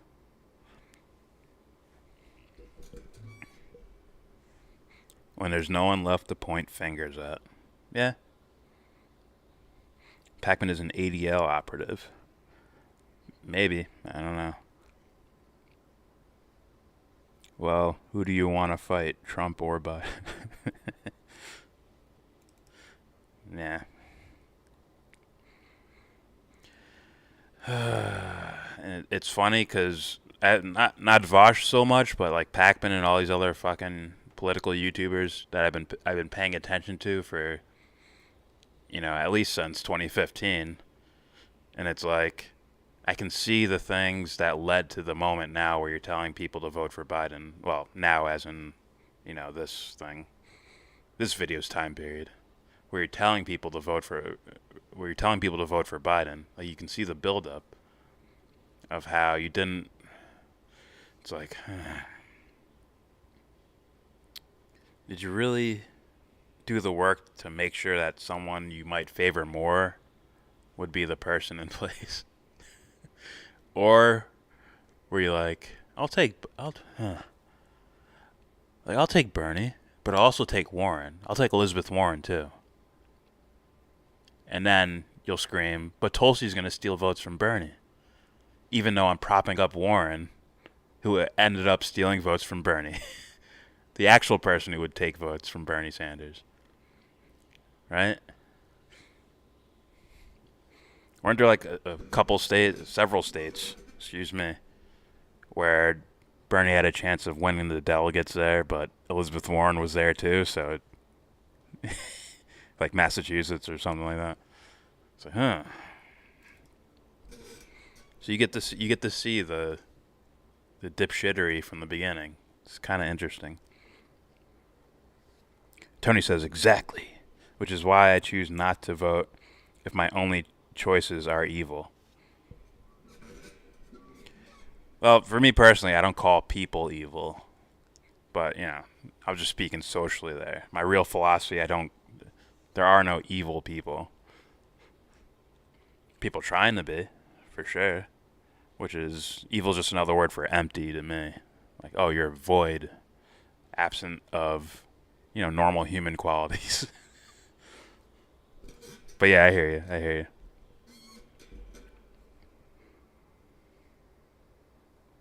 $5 Indian Elizabeth is a snake. I'm actually part Native American, like in IRL, in real life. Yet I don't know. I don't think I've ever used it for anything. I didn't even know it until like adulthood, anyways. But, whatever. Yeah, it's weird. It's weird.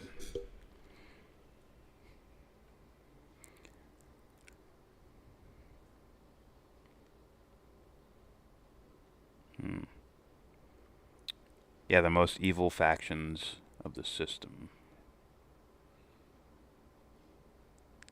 The Jewish media. Shit.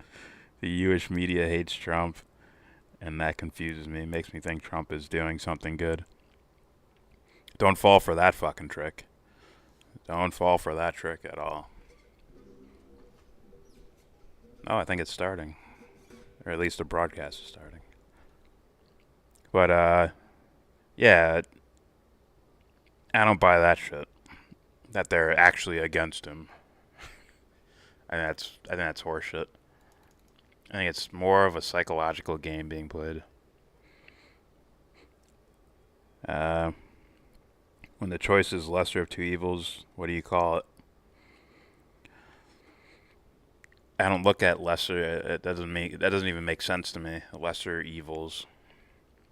That doesn't make sense.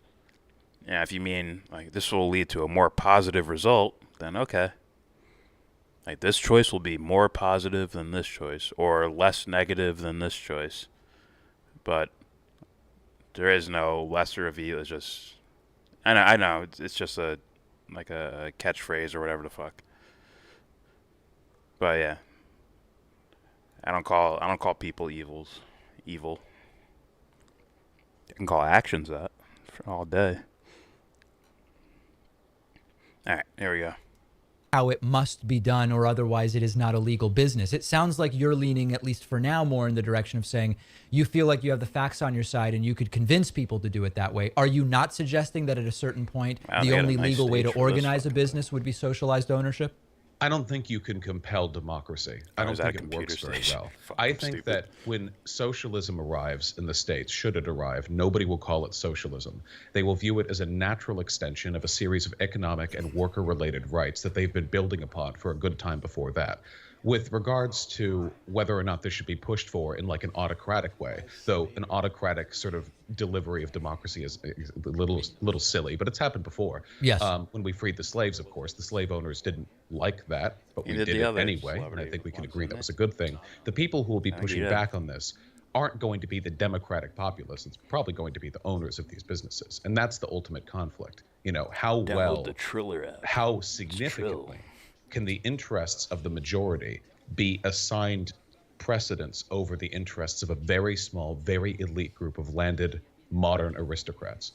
We're going to continue our conversation with Vosh, and the full interview will be posted on the YouTube channel. But on the podcast, TV, and radio show, we are going to go to a break. What I find so interesting about this is that there are some socialists who will email me or leave me voicemails that essentially defend the government imposition of socializing ownership of businesses as not being such an imposition, as not being autocratic or authoritarian.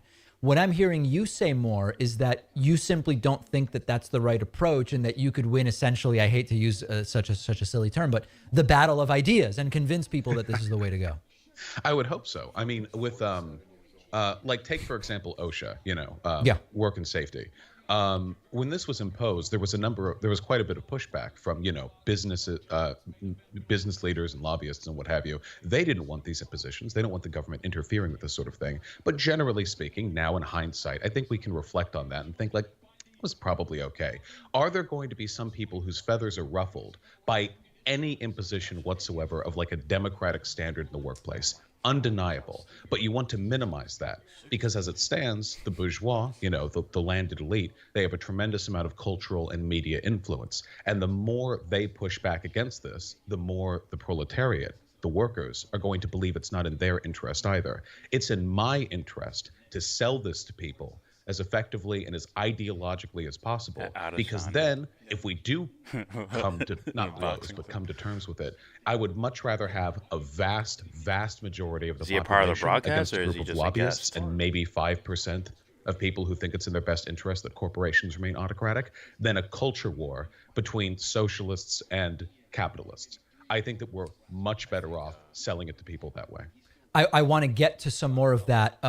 When Donald Trump has said a number of times now, this will never be a socialist country, I'm quick to point out the sort of silliness of being able to say that something will never happen. We just don't know that. Things that would be unimaginable tend to happen relatively quickly in history. I think it's a silly thing to say in principle. I also think it's silly because there are essentially no actual socialists in any positions of power in the United States, so that the risk of socialism anytime soon seems very small. I'm glad for you to fact check me on those two things, but my question was more about time frame.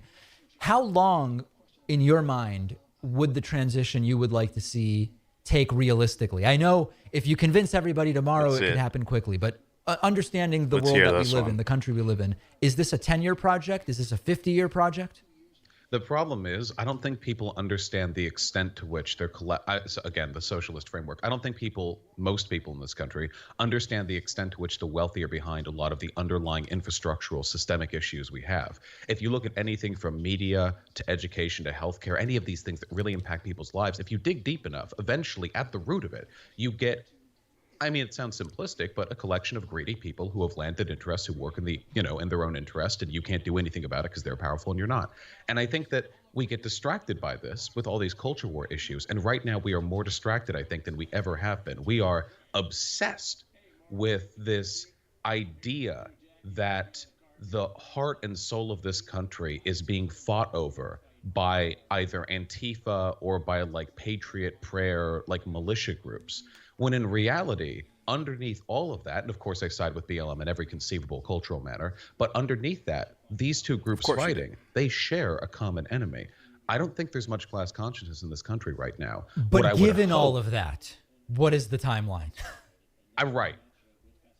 I don't think there's any realistic possibility of this timeline being accelerated until the consequences of climate change exacerbates the American people's negative attitudes towards the people who got us in this position. If the country is really being battered down, like people are losing their lives, entire cities are being flooded or typhooned, I think at that point there's a very real chance that the collective animosity against the people, the Exxon executives who lied about data, the government officials who covered it up, that might be a boiling point. But at the moment, it's a slow, steady battle where we will have very little relative influence compared to the fascists. So in terms of, you mentioned the cultural issues. I want to talk about. Right. So is he saying that because of climate change and, natural disasters happening, that it'll get people to what? Get out in the streets and ask for it? Get violent and take it. I'm truly curious if he's advocating some type of violent type thing. Well, yeah, good natural disaster will speed things up for us. Here's the shit. He said he wasn't against war, essentially. So. Yeah. Earlier, well, the other day we were watching that. Yeah. Once again, keep in mind the context of this little discussion, right? How fast can we get socialism in power? Rather than how fast can we get bad out of power? See how one could be like overnight, really?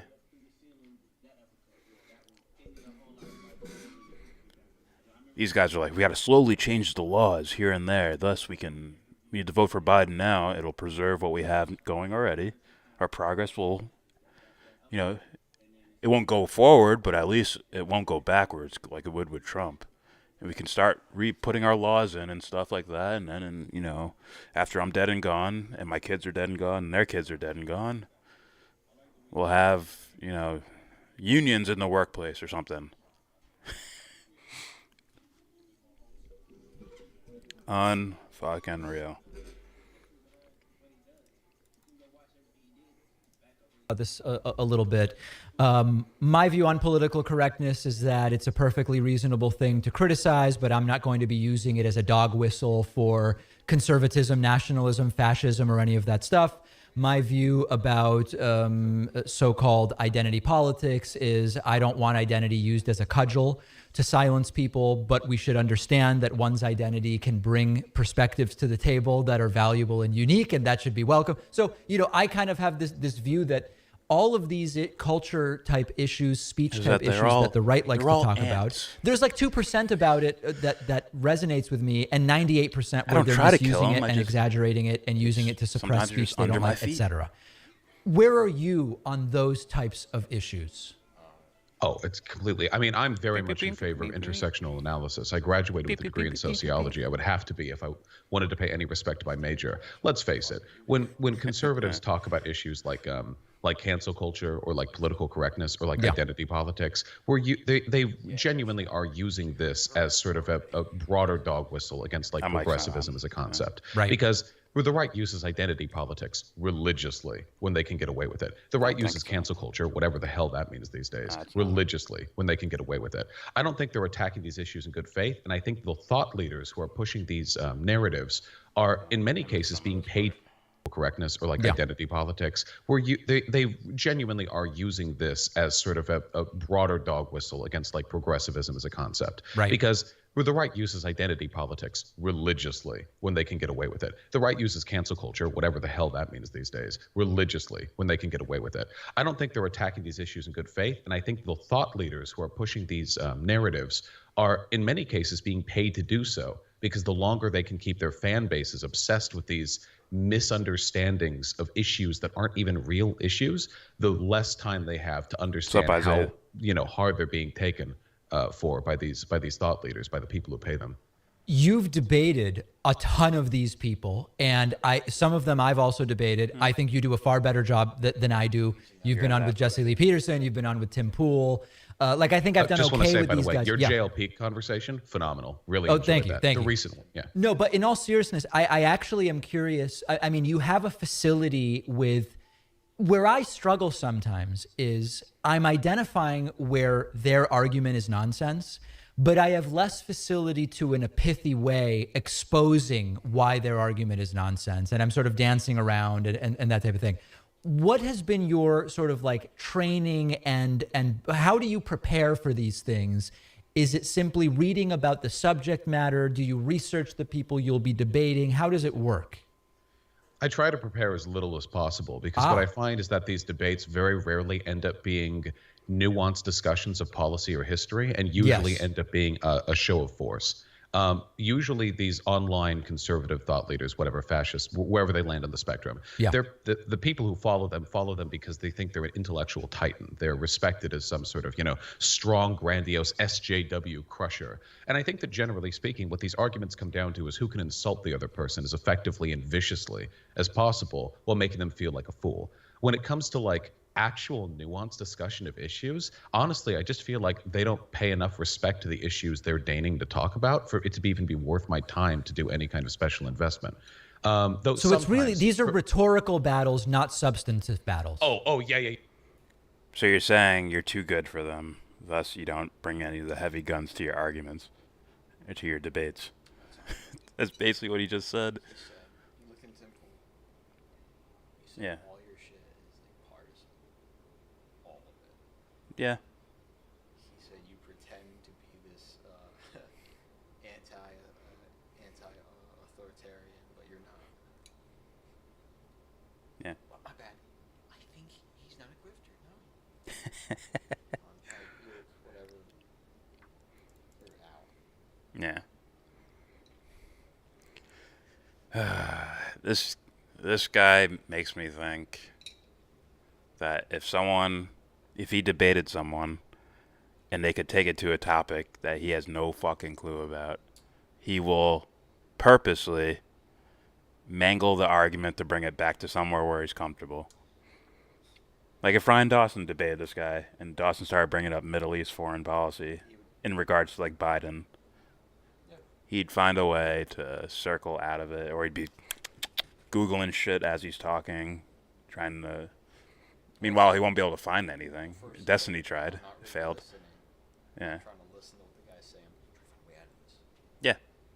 It's like, oh, you'd advocate for Ramsey Bolton over the Mad King. Gotcha. That's him. Oh, yeah, that is him. Yeah, I've had maybe 2 or 3 substantive arguments out of hundreds of rhetorical debates. Well, what I've found is, I mean, when you boil it down, all political engagement is rhetoric at the end of the day. Very few people care about policy. So what I've found is finding that line between people it's good to be mean to and people it's good to be nice to. And that's been more difficult than any other distinction I've had to make with my debate opponents. And I'm trying to get better about that. Some people, you look way better if you're kind and quiet and sort of, not submissive. Ooh, but, he's more hawkish than him, Paul. Right, receptive. And with some people, you really Yeah. just have to tear them down. I believe and that, actually. I think that it's honestly quite fun to Simple, find out I think what we'll you can just get away with in maneuver both of those around situations, and I quite like the being able money, to do it for a living. Now, which is to the make Trump question look good. that I think Doesn't all of mean he us at believes some in the point have, and hawkish I've had these policies phases, of like Trump. I used to have right-wingers on my show all the time and Vosh. debate them, like in the early years of the show. Vosh, I think. The homophobes, like- the supply-siders, Like, the, let's you say, name it, right? Whatever. Let's say Evo Morales. Let's say they had they couped him or whatever. Let's say Morales's people, which I don't think they would do, but people who support him, just fuck it, we're all pulling out rifles and we're taking our government back. And they kill 200 people, you know, shooting, stabbings, just pummeling people to death. This fucker, I think, would get on like, yeah, well, that's what you get. So, yeah, I think he's definitely more hawkish than Tim Pool. I think Tim Pool would just be like, well, you know, I'm not a fan of that. But, and then, you know, he'll dance around shit. I'm not a fan of, you know, dead kids. I'm not a fan. And then I had periods where I stopped doing it because it wasn't so much that I got... Look at this.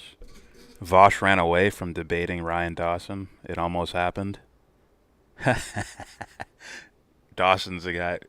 Because here's the thing. Dawson's not going to, like... He's not going to try to out-shout you or do any stupid shit like that. He's just going to... And Vosh can't do anything with that. You just hate America. He's... I was like, you know I could choke you out, right? Did you do a video on that? Huh? Did you do a video on that? You just hate America. No, I didn't. But it's in the memory bank. If I ever get to this guy, like, huh, remember this? Roll clip 2. No.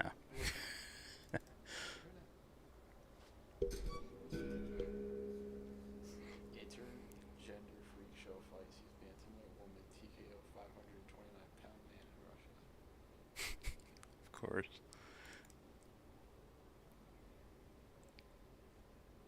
I believe it. I'm just saying, look at this. He's like, oh, fuck. He probably couldn't move anywhere. Just head kick. Bored, but I realized maybe what you've realized, which is we're not really talking about policy. These are really performances to a certain You're learning degree. some Stevie Wonder. And I kind of just go back and forth about it. Is it enough to say this is entertaining for the audience and I can make somebody look like their ideas are wrong, even if we don't actually do anything substantive? Is that not enough? I just kind of go back and forth about what the value in the value proposition is. Yeah, my community is full of former alt-righters and conservatives who have been pulled over, if not just by me, then at the very least by other people, some by you. You've been mentioned quite a few times. And I think that for me, frankly, I'm an advocate. I don't care what I have to do to get people on board with socialism. If I had to juggle pies and smash my face into one of them every once in a while, and I felt that would somehow in some way convince people, I would go for that route. I feel that the entertainment element is essential. This is one of the ways the lefties lost the online space. Right. Lefty online engagement politically is very measured. You've seen the video essays, I'm sure. Very measured, very artistic. Conservatives will throw up meme compilations 3 times a day. They'll do SJW. They'll go to a women's rights rally and just make like blubbering noises in the face of like activists. They don't care, and they find it delightful, and they get lots and lots of engagement. And while I don't necessarily want to sink to that level and don't think I could, because I think my arguments are a little less juvenile than those, I think that at the end of the day, people gravitate towards things they find fun. So we have to be able to nail that for them. How do you make being a socialist or a progressive or, God, not a fascist, fun? That'll tire. Yeah, that I don't. There's this guy. I don't even know if he still makes content, to be honest. His name is Carl Benjamin. He's a British guy. I think at one point he was operating under the name Sargon of Akkad, and he once confronted me for using so-called clickbait YouTube titles. And when we got down to it, I said, I'm coming up with titles to encourage people to watch the content. Because I think that's what I want them to do. And as long as these titles are not deceptive, I'm not really sure I even understand what the argument is. And it's that when we got down to it, I said, I'm coming up with titles to encourage people to watch the content. Because I think that's what I want them to do. And as long as these titles are not deceptive, I'm not really sure I even understand what the argument is. And it's that type of you're sort of buying the way I see it is I'm using an interesting title or covering a cartoonish Trump rally to get people in the universe to then hopefully come back for the tax analysis and the discussion of policy and so on and so forth. I don't think that there's anything wrong with that. I just wish the left were better at it. Yeah, absolutely. And they are so much better at it than us. Take Steve Bannon, for example, targeting like young incel gamer communities online and deliberately trying to pull them into the alt-right. They are ruthless about trying to grab any community they can. But I feel like they're very hypocritical when they criticize us. Likewise, that same man, Carl, you just described, has said publicly that he will not debate me after 2 debates with me where he didn't do great. You just hate America. Because I make money from the debates that I do. Doesn't he make money? He does make money from the debates he does. Yeah, that's his argument. Is the argument that because you're a socialist, you shouldn't make money? That is definitely one component of the argument. Socialism is when you don't make money for the work you do. That's apparently. weird. Yeah, I mean, at Politicon a couple years ago, there was this surreal moment where I'm trying to remember, Hassan Piker was on stage debating, I think, Charlie Kirk. And at a certain point, something crazy happened where Cenk Uygur from the audience yelled something, and Charlie Kirk made a similar argument about how I live like a capitalist every day. He can make money because he's a capitalist. And why is Cenk? But it's like Cenk's also a capitalist. He's just not.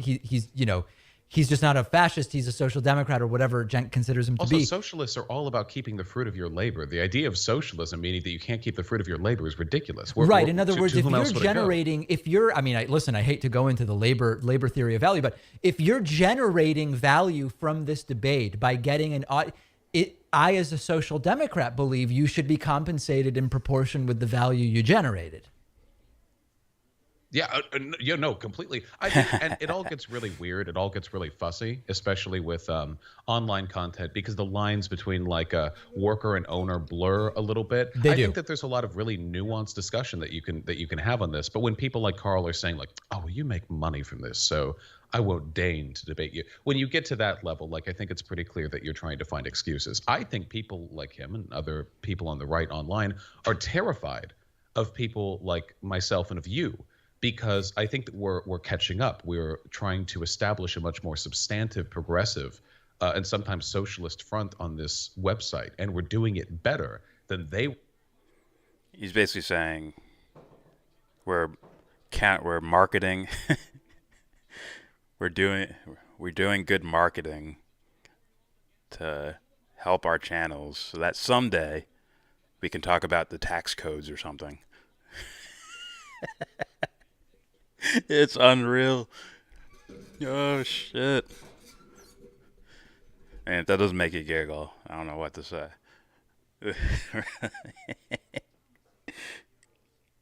We're really good at marketing over here. That's why they're threatened by us. Because of our marketing skills. Unreal.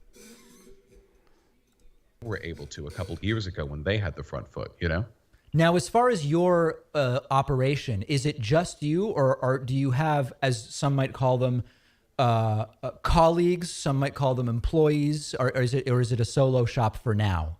I have 2 people predominantly who help me. I have a content manager who helps manage some of my social media, and I have a website manager who manages the website that I stream on. Both of them are.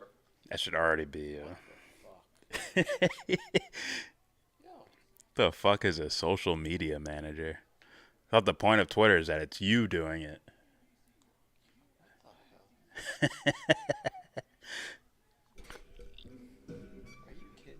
That's weird. So he has employees, I guess. Yeah, straight up. For no offense, it's like a rinky-dink setup. He's just sitting at his chair, webcam on, and just talking into a camera. So it's like, I don't know, man. I bet he has like an agent, some sort of agent type person or manager that tells him to do these things, and he follows it because, he's secretly just some other asshole. He's not, you're not some special guy, just another asshole. And you will listen to money men because they'll help you make more money. Because someday, after you made enough money and all that stuff, then, and enough marketing techniques to bring in more audience, after that, then you can start having those more nuanced conversations. That's how it works, guys.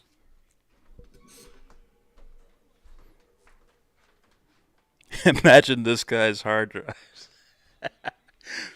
That's just funny to me.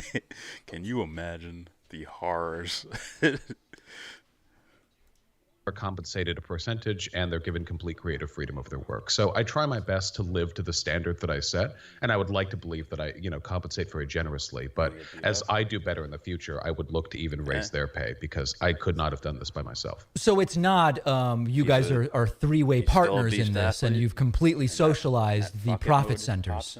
No, for smaller industries, or not industries even, for smaller firms like this one, like a YouTube channel. Yes. There's such an asymmetrical distribution of responsibility that it's difficult to. Right. That's one of the issues, which is why that with regards to worker cooperatives, I can understand arguments for traditional firm ownership for really small businesses, especially in media or heavily specialized industries where essentially the other people are acting as assistants to one person's unique talent with regards to whatever it is. So he's talking about something he's okay with because he does it. It's okay for, these smaller businesses to do this, to run like a capitalist would, because it's smaller. And I'm doing it too. So that's what that sounds like to me.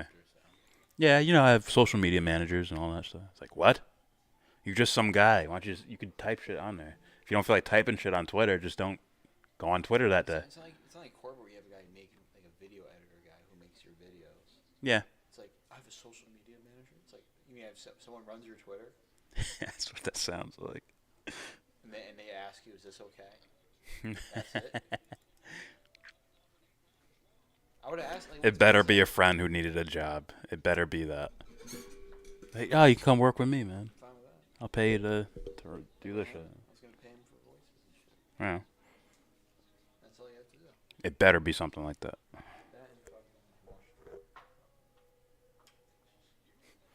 How's this Jackov expect to be taken seriously with that fucking poster?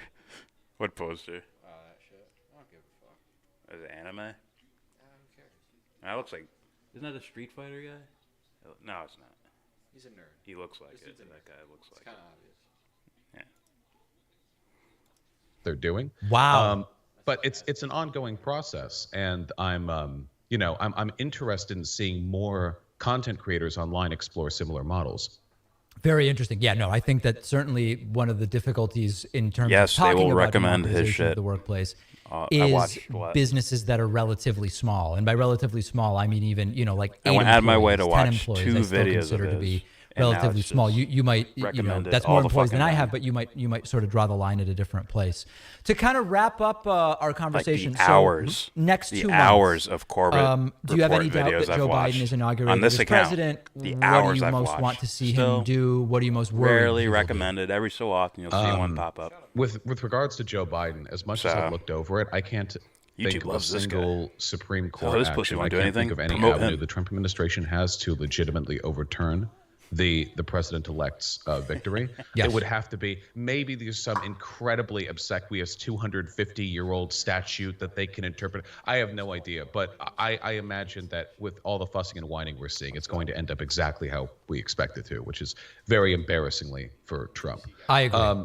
With regards to the best and worst things that we're going to see, unfortunately, there's not much of a standard that I can set for Joe Biden's performance because it looks like we're not going to be able to take the Senate. If he doesn't have the Senate, there's a lot of stuff that I would like to see that I can't even expect he would be able to do. He does have a plan for first-day executive actions, which I'm looking forward to seeing. But I guess my overall worry, my main worry, is that there are certain elements within the Democratic Party that are going to attempt to blame the progressive wing for their performance in this past election. AOC has already taken a lot of fire for this from certain people. I don't want to get into it too much, but that would be very disappointing to me.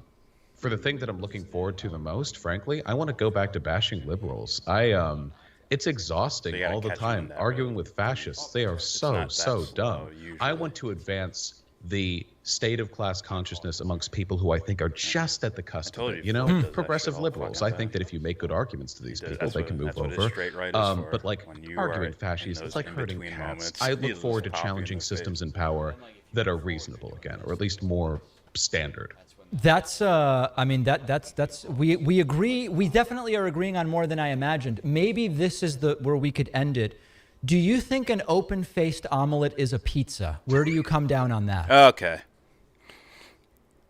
We should start an online gaming consortium where we keep fucking with these greasy grifters.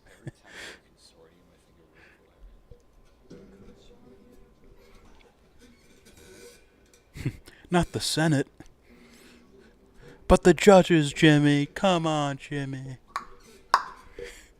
We needed those judges, Jimmy. I'm sorry. Oh, you can turn it on. Holy shit. Well, not quite Seth Rogen. Pussy, grifting, give me your money. And someday we'll have socialism. Someday.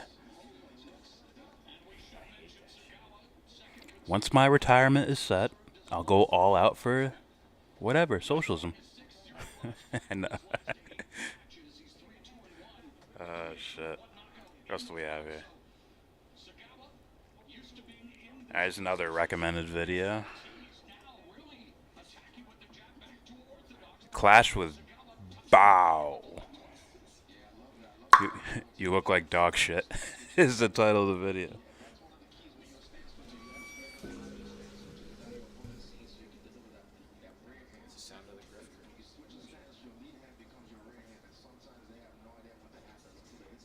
Enjoy your piss, Tony.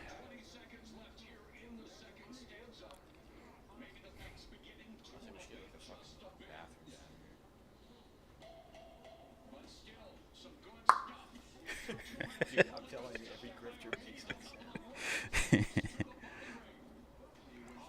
I just saw this dude, the light skin dude, man, Mike is Spanish, like, hands down with my goods. Dodge the punch. Alright, here we go. Clash with Bow.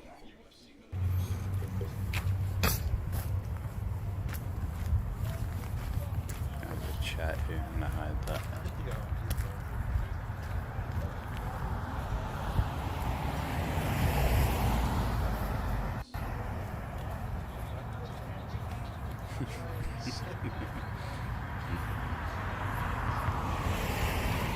You said you watched the Chappelle show.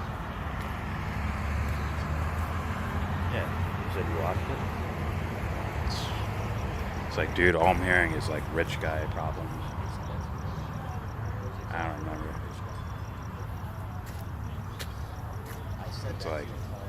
It's like you're making it like he's like a great speaker. He commands an audience, and you use it to talk about how you didn't get paid for a Chappelle show.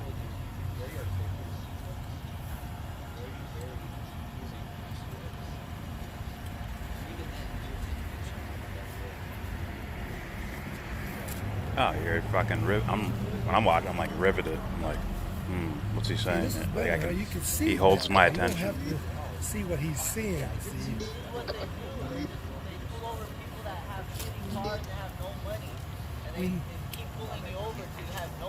Yeah, guys. Boycott Chappelle show. Yep, that's what they do. And he probably. And the thing is, a lot of people are going to listen to him. And it's like. It happened to all of us at one time. And when I used to live on the south side, this would never happen. That's because never happened on the south side. City of South Tucson cops are a lot better. He has become crusty crap. He's like, he has a fucking French hat on. And he's like Oh, Krusty the Clown. He's kind of standing in front of the crowd, right? Yeah. And they're like, yeah, fuck these guys. And then at the end he sells out. It's like, fuck you. Yo, I'm telling you. Matter of fact, this is the shit that would get us hate. This is good to remember. Skip to 522. I said boycott Chappelle because of because he told it. He's telling everyone to boycott Chappelle show. Chappelle two-piece? Hmm? His two-piece, right? Chappelle two-piece. Oh yeah. I thought you said two-piece. I'm like, what? You punch someone? Not yet. But, yeah. Yeah, Netflix did. Netflix did take it down. That's why he's like, that's why I fuck with Netflix. I'm like, all right. But, see how this guy, like, moved probably, if I had to guess, in the hundreds of thousands, he moved a good number of people to not watch Chappelle's show until he gets paid. Because he's that good at talking. He's that good at that and commanding an audience. And it's like, you did an 18-minute set to complain about you not getting paid. Meanwhile, like, have you ever heard him really talk about social issues other than racial or, like, culturally, like, SJW type shit? So it's like, damn. Like, I made a video talking about Ilhan Omar where it's like, hey, you got an audience now. Here's your little booth, your little stage thing outside, I think, on Capitol Hill or whatever. And it's like, what to do? You could just literally hold up pictures of what war does and then explain a little bit about it and say, hey, we do this. All of a sudden, and yeah. And you get your buddies to do it too, and then all of a sudden it's trending on Twitter. Oh my God. What are they going to say?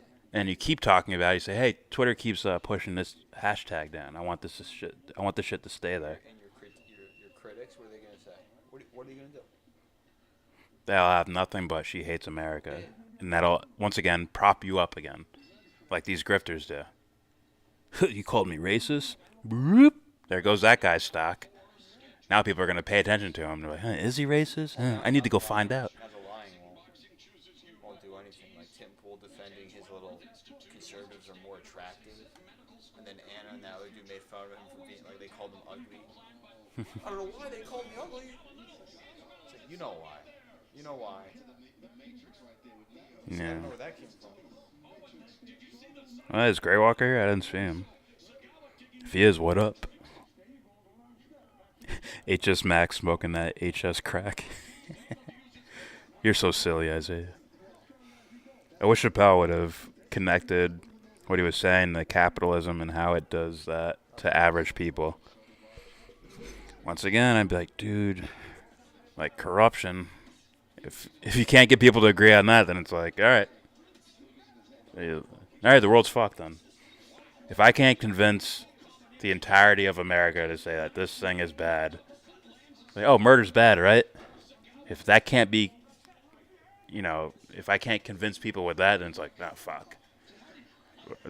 Our problems are way deeper than even I would have imagined. If I hear that, then there's a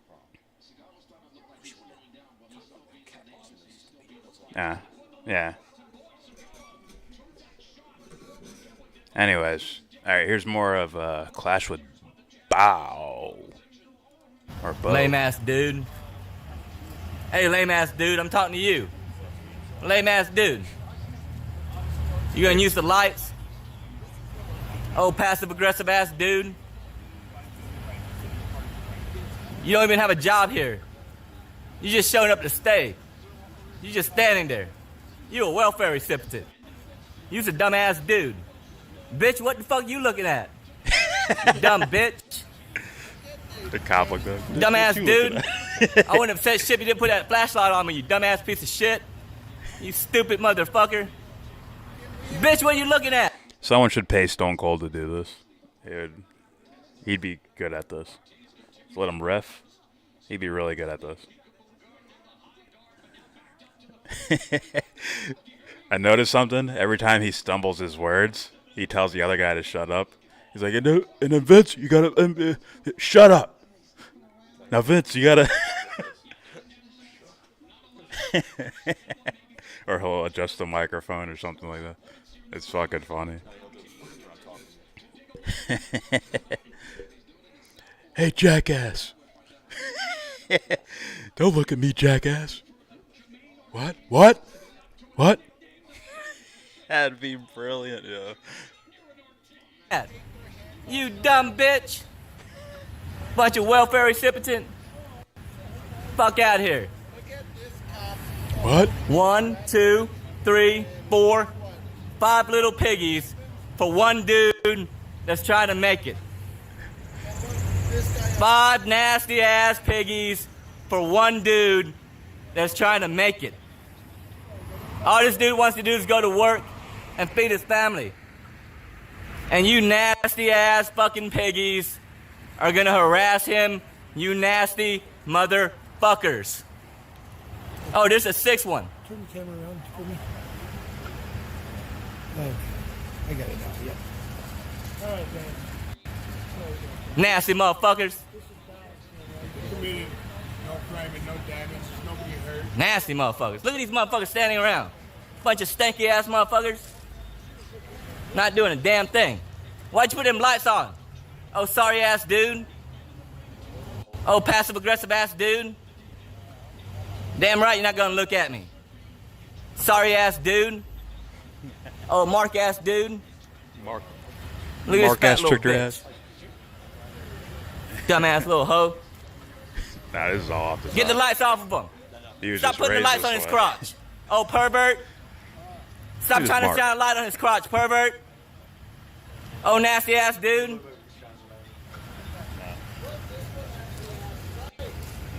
Bunch of nasty ass piggies. Nasty motherfuckers. Nasty ass fucking piggies. I wouldn't have said a damn thing. You dumb motherfuckers want to pull up and put lights on me? You stupid ass little piggies. Stupid little piggies. You guys are on private property, by the way, piggies. You got permission to be here, piggies? Hey, piggies. You guys got permission to be here? Oh, stank ass piggies. Oh, Mark ass dude. Look at this. 7 little piggies. 7 little Tucson piggies for one dude trying to make it. You nasty ass piggies. Bunch of welfare recipient. Look at this dude.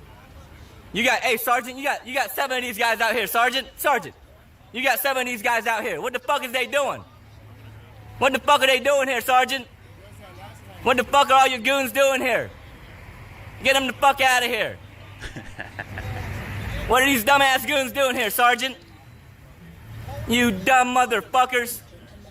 Don't touch his butthole. Piggy, piggy, oink, oink. Piggies are cowards. Welfare recipients. Piggy, piggy, oink, oink. 5 nasty piggies. Piggy. Nasty motherfuckers. Nasty piggies. They stank. Mark Bunny's piggies. Perverted piggies. Get the flashlight off his crotch.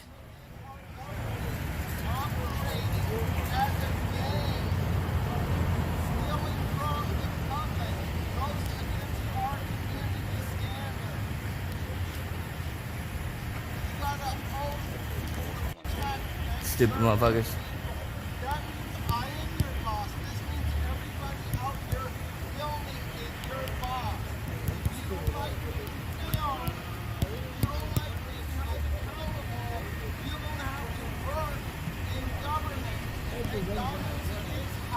There's a bunch of them out here now.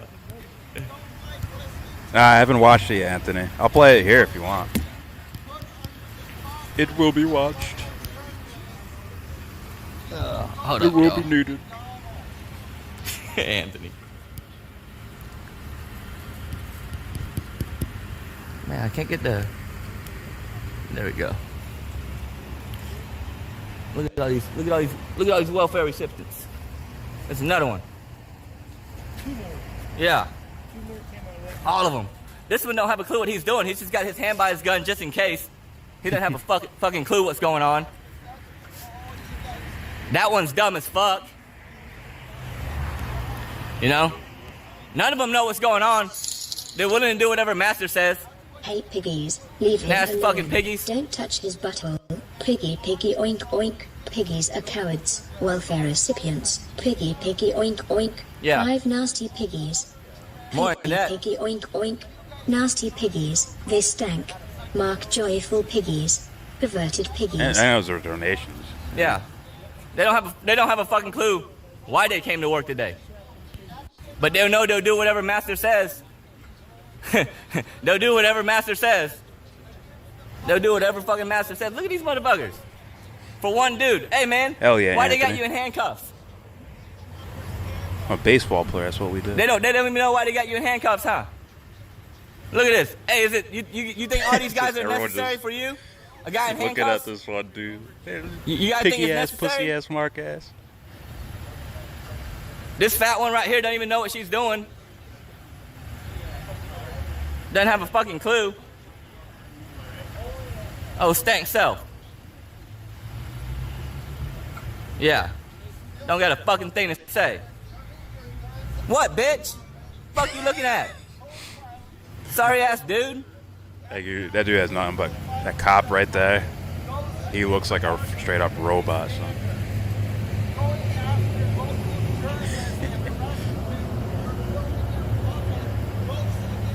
Mark ass, pussy ass. What are the standards for the piggies, Anthony? Anthony, tell me, what are the standards for the Tucson piggies? Are there any standards? Is there any PT standards for the Tucson piggies?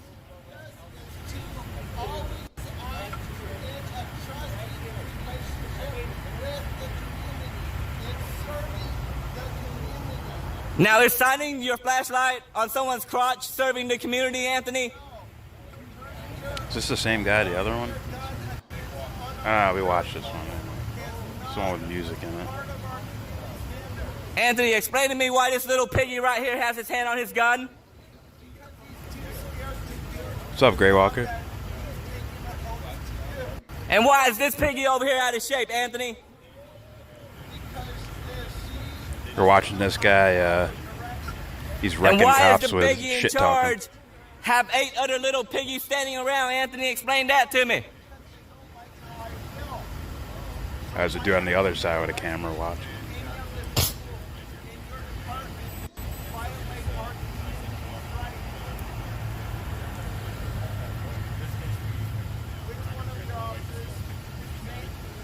You got your road flashing in the light that's probably not safe. Which one of these piggies went to the market, Anthony?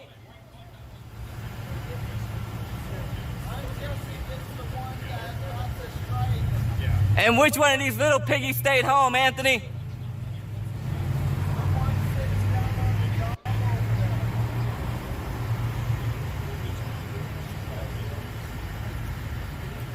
Bunch of nasty, nasty piggies.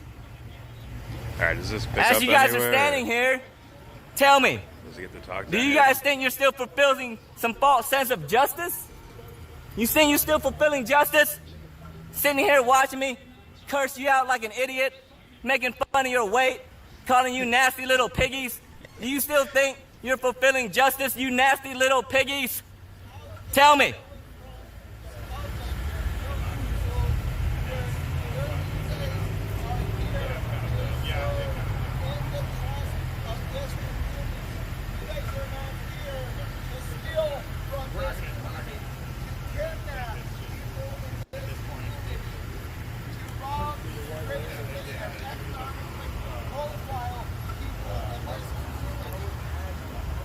How many nasty piggies does it take to steal from one guy, Anthony?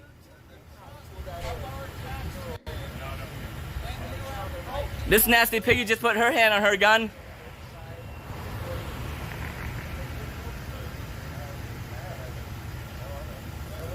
Anthony, why are there so many piggies here? Oh, okay, he's yelling to the other guy over there. Yo, Anthony, is that you, man? Piggy, piggy, oink, oink. Famous son. Seriously, the poor guy's trying to make a living. Please don't rob the innocent man. Piggy, piggy, oink, oink. Your eyes are glazed. Have you been eating donuts? Piggy, piggy, oink, oink. Watch your six, Anthony. There's a nasty little piggy coming up behind you. He might try to shine his flashlight in your crotch and try to touch you. Oh, shit.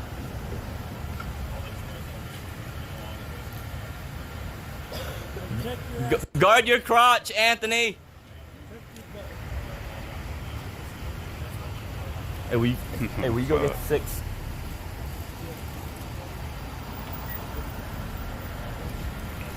He keeps yelling your name, though, Anthony, so I don't know. I'm thinking that's you, though.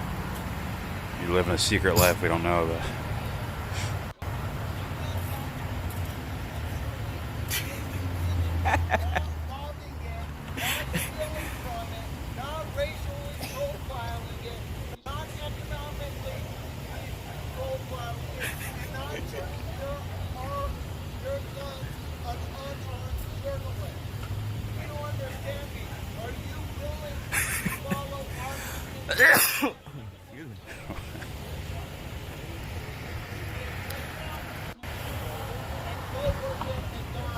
Go work at McDonald's, coward. Oh, McDonald working self.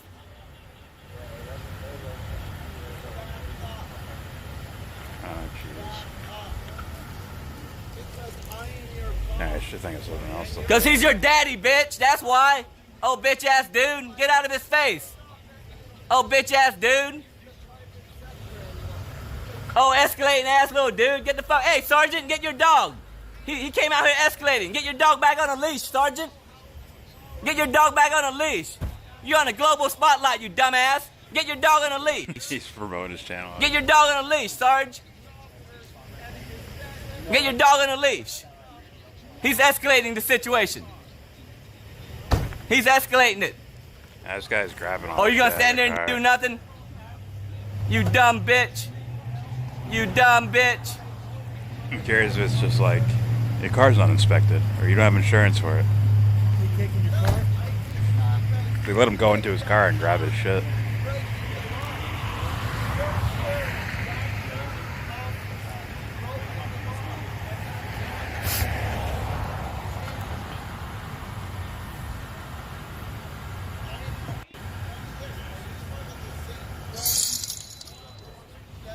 Piggy, piggy, oink, oink. Piggies are cowards and welfare recipients. 8 piggies. Likes buttholes. Like My name is Piggy Salty Vic and I like big black flowers in my sphincter.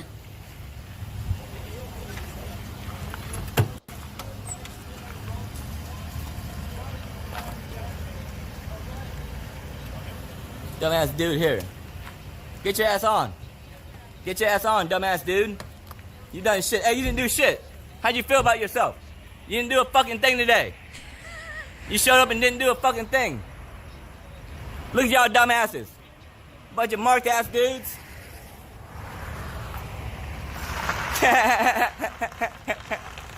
Look at this dumb motherfucker. You dumbass bitch. Yeah, you showed up and did nothing. You motherfucker showed up and did nothing. How do you feel about yourself? You dumbass bitch. Yeah. Yeah, you ran into a mouth. You stupid fuck. You ran into a mouth, didn't you? You dumb motherfucker. You're stupid as fuck. Get the fuck out of here. You dumb bitch. Thank these nuts. You stupid motherfuckers. All them fucking piggies for one dude. You stupid little bitches. You dumbass dude. You're a sergeant. You dumb as fuck. You dumbass fucking sergeant. You stupid motherfucker. And why's your dog not on a leash? You dumb bitch.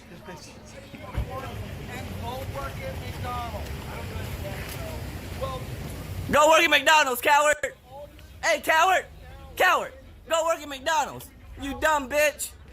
You dumbass dude. You fucking coward.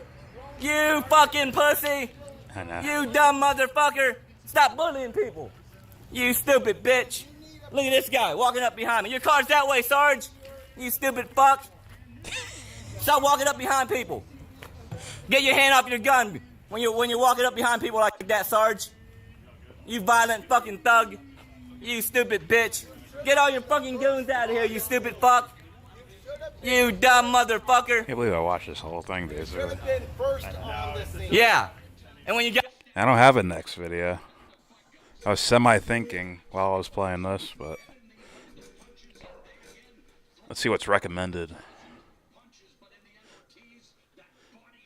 Fight Hub. Sam Cedar. Look at this guy. Unreal. NBA 2K.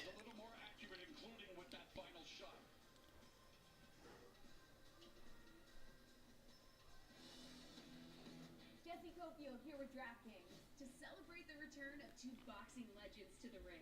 Everyone gets a shot to compete for a share of $25,000 during Tyson versus Jones by joining our free-to-play pool. Simply download the app and sign up with the promo code. Then just pick who will win the fights. All right, let's see what that is. Speaking of time, you don't have much left to enter tonight's pool, so download the DraftKings app now. Make your All right, everyone, welcome. I'm really excited for this. We've got Oh, Caleb shit. Muffin here. I didn't know this happened either. He is a journalist, a reporter for Russia Today. Are those titles right? Journalist, reporter? Sure, yeah. Okay. I'm skipping it. Free market libertarianism imposed on the former Soviet Union. And the results are widely understood to be a disaster. 70,000 factories shut their doors. 80% of the farms in Russia closed. There was 20 to 30% unemployment. There was a 900% increase in drug addiction, and the suicide rate also dramatically increased. From 1989 to 1994, the average Russian life expectancy decreased by 3 years. At that point, 74 million Russians were living in poverty, and 37 million were living in conditions described as desperately poor. Between 1992 and 2006, the Russian population decreased by roughly 10%. That's people either dying or leaving the country. And in fact, U.S. economist, who's a free marketeer, not a leftist, not a socialist, Anders Gunter Frank, he actually described it as, quote, economic genocide. Basically, the country was being auctioned off to the highest bidder. Free market libertarian policies were being put into effect, and it had disastrous results. In 1994, we saw many cities in Ukraine, or a few cities in Ukraine, to be fair, that had electricity and running water for only a few hours a day. Studies showed that during that time, many parts of the USSR were living on par with parts of Africa that are deeply underdeveloped. It was a nightmare. Huge increase in organized crime, huge increase in sex trafficking. It was a society collapsing, and Western companies coming in and looting the place economically. And it was a nightmare. And it was fixed. Putin came in and fixed it. And how did he fix it? He fixed it by reasserting government control. If you look at Putin's economic policies, he wrote an academic dissertation about the strategic planning and the exploitation of natural resources in order to centralize the economy. He utilized Gazprom and Rosneft, two giant state-controlled energy corporations, and recentered the economy around the state, built up state-controlled enterprises, and Russia has been much better off since then. Way shorter. The fall of the Soviet Union was essentially free marketeers turning Russia into a laboratory and putting into effect the policies that my opponent largely advocates. Privatization, greed is good, get the government off our backs. It was a disaster. But we really shouldn't be surprised by that, because everywhere we've seen British Empire economics put into practice, that has been the result. In fact, communism, fascism, neither of those ideologies would have arisen if it weren't for the dramatic failure of Adam Smith free trade economics around the world. If you can go all across the planet, when countries are economically demolished, when they're basically forced to surrender, when big corporations like the Dutch East India Company back in the 1800s, or I guess more recently British Petroleum, which was one of the corporations that was looting Russia, when they get control and economically demolish countries, when they strip the government and push the government out of the economy, when the state asserts no control and the market is allowed to run rampant, the result is a disaster. Now, I expect that we're going to hear all kinds of anti-Soviet, anti-communist cliches. We're going to hear every Solzhenitsyn horror story, every allegation, true or false, about Soviet crimes. And I believe one of the catchphrases Mr. Molyneux has liked to popularize is not an argument. Because that is not an argument. We're not here arguing the Soviet Union was heaven on earth. We're not even necessarily arguing the Soviet Union was good. I think the Soviet Union had its successes despite its flaws. If you find something that's on really not an argument because, you know, I'm not a big fan of American capitalism. I don't want the United States to be economically demolished. I don't want millions of American women to be sold into sex trafficking. I don't want there to be mass poverty and mass unemployment in the United States. The fall of the Soviet Union is widely understood by economists to be a disaster. And I'm actually quite curious to see. I kind of pity Mr. Molyneux to be in a position to argue that the events of the early 90s were somehow a good thing. I'm really curious to hear what he has to say. So please go ahead. Yes. Well, I appreciate the feisty introduction, and we are going to get out of our heads and into our hearts, I guess, as best we can, and go through the blood count murder factory that was the Soviet Union. Estimates range extraordinarily wildly, but about 61, 62 million people, of which over 54 million were citizens, were murdered by the Communist Party, by the government of the Soviet Union. Why were they killed? Does it really matter? They were killed because they were bourgeoisie, or because they were landowners, or they were aristocrats, or they were called kulaks. Some people were from the wrong nation, or they were the wrong race. Black Sea Greeks, Kalmyks, Volga Germans, Ukrainians. Some of them just happened to join the wrong political faction. Trotskyites, Mensheviks, social revolutionaries. Others were sons, daughters, wives, husbands, mothers, fathers. Some were just you have a timestamp for that? To the police to ask what had happened to their or is it relatives at the 2 minute mark? Sent to gulags and 2 hour mark, whatever. Murdered. Some of the victims were those who were occupied by the Red Army, Balts, Germans, Poles, Hungarians, Romanians. Some were just in the way of at the 2 hour what mark. Marxists call social progress. The masses of peasants. I'll play that real quick.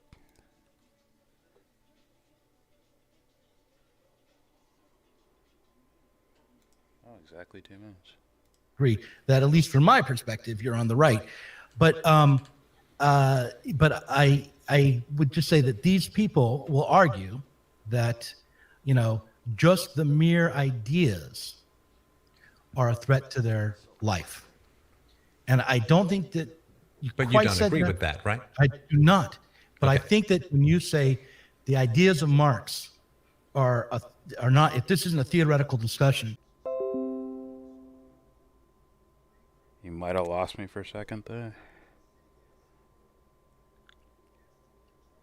Guys, tell me if you can hear me. Or even see me.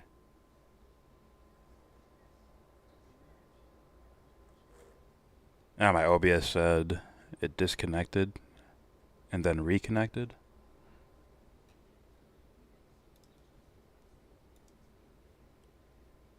I'll do this too so you can see the chat.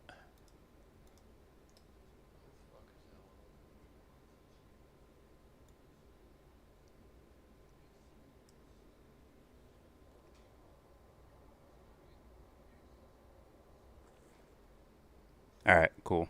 Thanks. All right, so I put so you can see the chat replay too. You can see propaganda right there. Capitalism has its violent propagandists.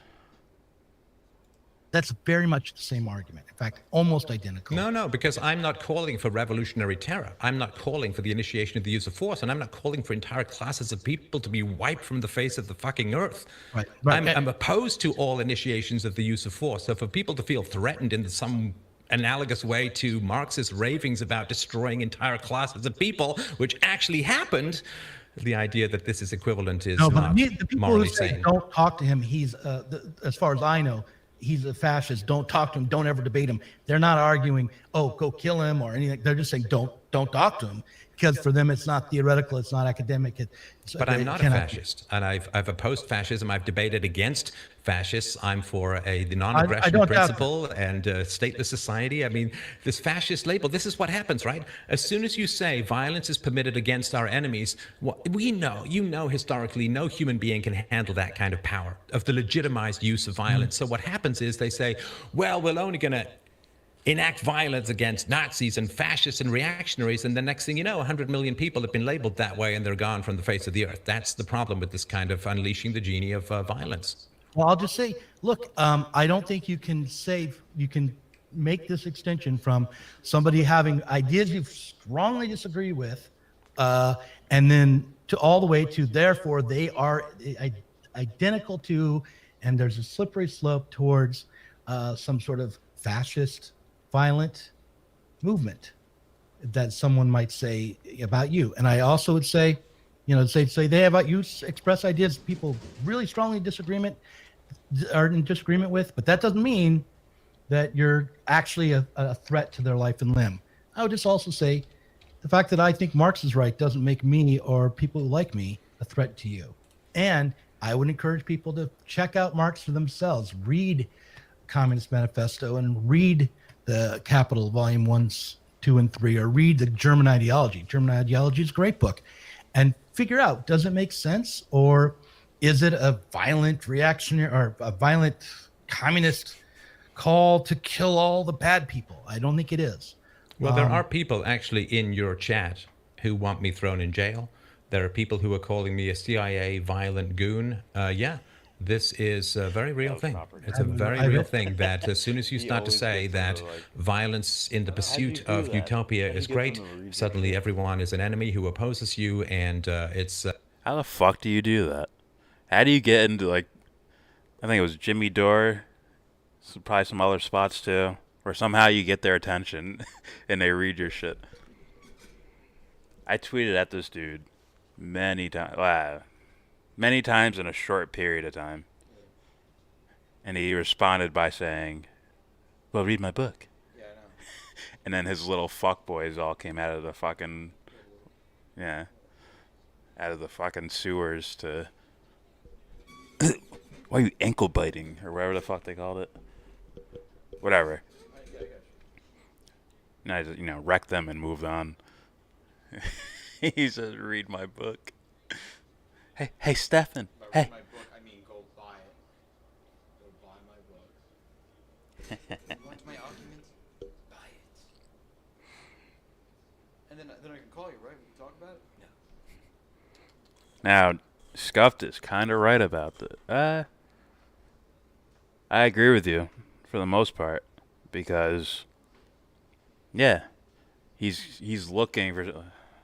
Well, someone in your comments said this. I'm the victim here. Of course, one of Doug's IQ 68. I guess that's a comment, because the IQ thing became the excuse for everything in life in this little time period. That shit started to go away because I guess rich kids with smart parents as in they have science jobs or whatever the fuck. Those kids' IQs on average started going down, and it sort of killed the entire narrative of your mom has an IQ, your dad has an IQ, and then the kid should have an IQ like that because it's all genetic based. And the people who are screaming IQ about everything say, oh, it must have been, video games. That's why it's video games. Yeah, but if IQ can turn around and not even generate, just one parent to a kid, it's like, then I guess it isn't some fixed thing. So, justifying apartheid South Africa doesn't work anymore. But some of they were low IQ, and if you give them all representation and votes, they'll pick something. They'll say every Friday we put bologna sandwiches on our heads and just stand there, and then it'll make God say, okay, they want rain, I'll give them water. Here, rain, because they're low IQ. So the settlers had to do this. I'm not even. I wish I was joking. I know I'm joking it up. I'm pepping it up a bit with the language and all that, but he essentially said that.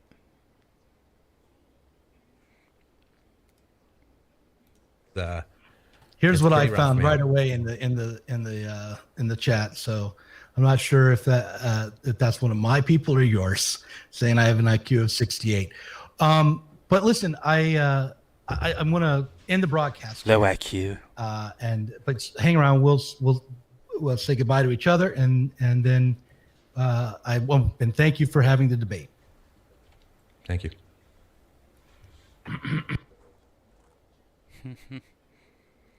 It's like, sweet Jesus. I wonder what happened to that guy. He kind of got like tossed aside. Stefan Molyneux. Oh, well, he's a bit true. So.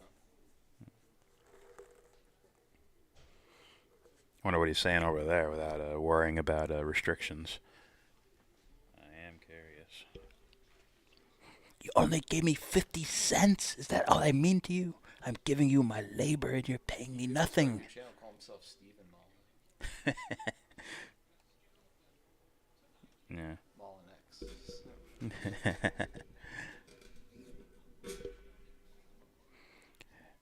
Nah, I haven't watched any tape on him. But you're saying you think he's gonna get his ass kicked? Who? Nate Robinson? I think it's very, very, very possible. Because why? You saw a video? I just compare the two, and I'm like, this dude had like what, almost 3 fights already. This guy doesn't have anything under his belt.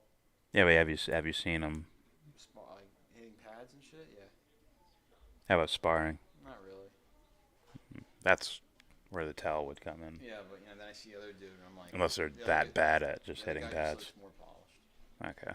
And based off of that, I'm like, we'll fucking see. Yeah. Because first of all, he outweighs him by like almost 8 pounds. So that's something to factor in there. He's way more explosive, Robinson. Way more explosive. Yeah. It's tendencies. Also, there's a difference between genotype, what is genetic, and phenotype, what is expressed. What? Oh, it's just his perspective on the role genetics play, I guess.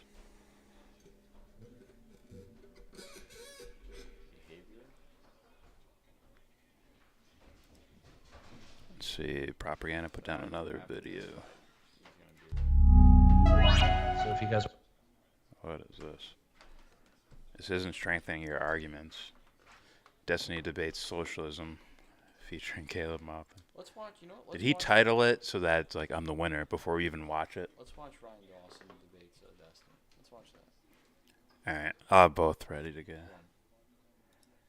Yeah, we're gonna skip out on this one. Fuck, what was it? Ryan Dawson Destiny. RYAN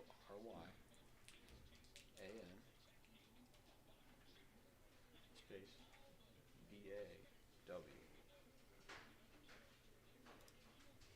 This is sad. He didn't put a winning title in this one, did he? You see any caps? Like I mopped the floor with Ryan Dawson. Alright, there's the other one.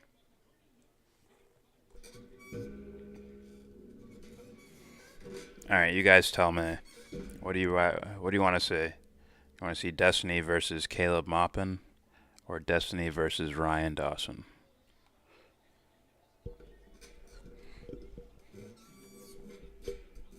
I will heed your advice, but at the end I will make my own decision.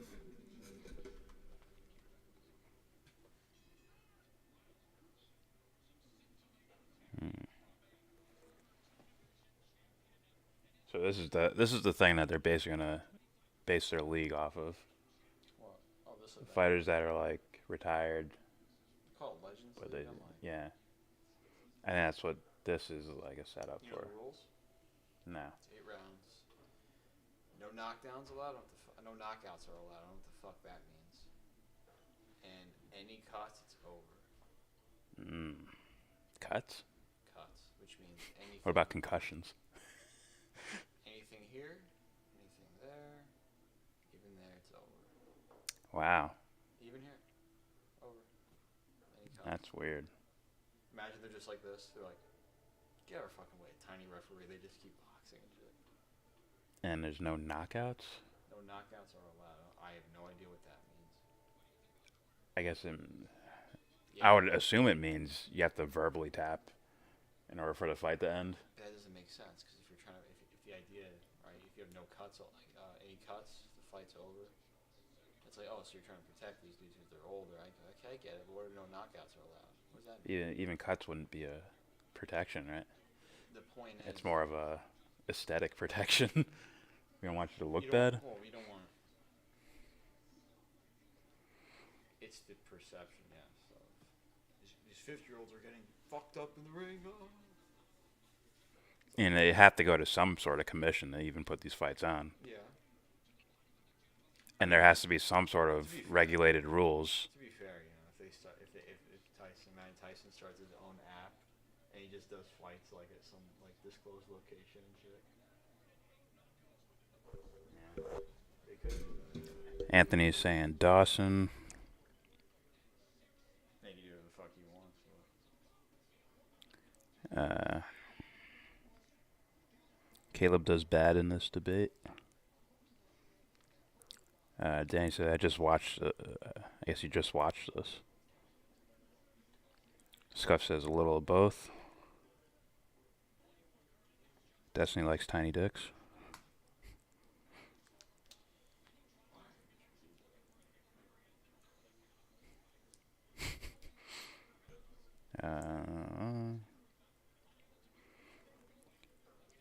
Alright, I'll play the Dawson one. It was going to be at least some of both. Alright. Start this one. Okay. All right. I think we're good. Oh, cool. Hey, thanks for doing this, by the way, because I couldn't find anyone to do it. This is his voice. No problem. Thanks for doing. And that's when he knew. It's like, oh, fuck. Thanks for doing this. Some dude actually packed his bags and left his homeland to get away from me. I'm glad you're doing this. And that's when Destiny knew. The fucking lights takes off the head, does the eye rolls. That is when Destiny realized the irony of his own name. So Sam with like a puzzled look and Dawson with a big smile on his face. All right. Doing it as well. Although I guess I think the guy said you did a lot of debates on call outs. So. Yeah, well, I mean, yeah, I guess they're new, so yeah. I've never had such a problem getting on there though. Like, oh sure. I debated a Gary Johnson supporter without any glitches. Well, no, there was a glitch in the middle. We had like an 8-minute pause, but they edited it out. So yeah. They're right. Red Sea Socialists. Right. Listen to those guys. Listen to the way Vosh. Are you a Hillary supporter or? Let me pause it. Like the way Vosh was with Caleb Maupin was fucking gross, and like it's like makes you look at Vosh super suspect. That was creepy. You just hate America. That's why I was saying that shit earlier. He did that. He was talking normal, and then he tilted his head, leaned into the mic, and changed his voice. Said, "It's just because you hate America." Literally. From the anti-establishment guy. The anti-establishment socialist, different guy. He's a different thinker. You just hate America. Like, Fox News, early 2000s Fox News style, said that. Someone shaved that shit off his head. Or just you hate her less than you hate Trump? Yeah, I hate her less than I hate Trump, pretty much. I'm the same, but reverse. I don't really like either one. I just hate her more than I hate him. Okay. So I really don't. He says lots of stupid things. Yeah. And so does she. And so for me, it's just an ethics thing. Gotcha. Yeah. I guess, do you want to roll through positions, or do you want to bring up a point and I'll bring up a counterpoint? How do you want to do it? Whatever. I mean, I can tell you my main reasons why I don't like her. You can say why you hate him more if you want. Like basically everything, not everything, but most of the things that are really bad about him that a president can actually do. Lamborghini shit. Outside of their personality, foreign policy, shit. domestic policy, economics, things like that. Some of the things he's bad on, she's worse. So, but for me, the president's mostly in charge of foreign policy, and Hillary Clinton's been a disaster. She's supported. I'm very anti-war, and it's an ethical thing for me. Hillary's been responsible for the deaths of hundreds of thousands of people, and she supported every war from Kosovo to Syria. And Trump's bad on some of those. At least he's backed off on the Iraq war now, and he has a better foreign policy in Syria, which is a current conflict. So that's very important to me. So I guess speaking then exactly to the anti-war thing, I'm very anti-war too. And of all the positions that I think that Hillary has that are the least tenable, I would say that her foreign policy is probably the worst. Fucking do it. Propaganda. In terms of being a warmonger, though, Don't say I feel it, like do Trump it. has made Pause. so many outlandish comments in regards to how he would conduct himself via foreign policy that I don't know, it's kind of a hard buy for me that Trump would be better in terms of foreign policy than Hillary when it comes to doing the war things. I guess for my specific examples, all of the strange comments he's Dawson made about would nuclear weapons. smush There was the thing about Not whether or even not we close. can nuke everybody, although that was a hearsay be like, thing. "Oh, my so main maybe he point did, for maybe being he here didn't is actually foreign say that. policy." There was the Then idea he'd reckon. that a bunch of countries are going to start Vosh getting nukes, so sitting it's there, okay. I think he made those comments in Googling regards shit, to looking for Japan, South counters. Korea, and a few other countries he listed as well. Talking about pretty much reneging on the Iran deal, talking about taking oil fields in Iraq and Syria, putting boots on the ground against ISIS, shooting down Iranian sailboats that like make inappropriate gestures What's up, towards UNON? Americans. It seems like Trump has said a lot of things that are that would make me as an anti-war person really uncomfortable in regards to like his foreign policy. Yeah, and a lot of those things Hillary covers too. I mean, the Iran deal is maybe the one exception. Of course, she was most ardent on putting the sanctions on Iran in the first place. So was Obama. I mean, he co-authored the bill to put the sanctions on Iran to start with.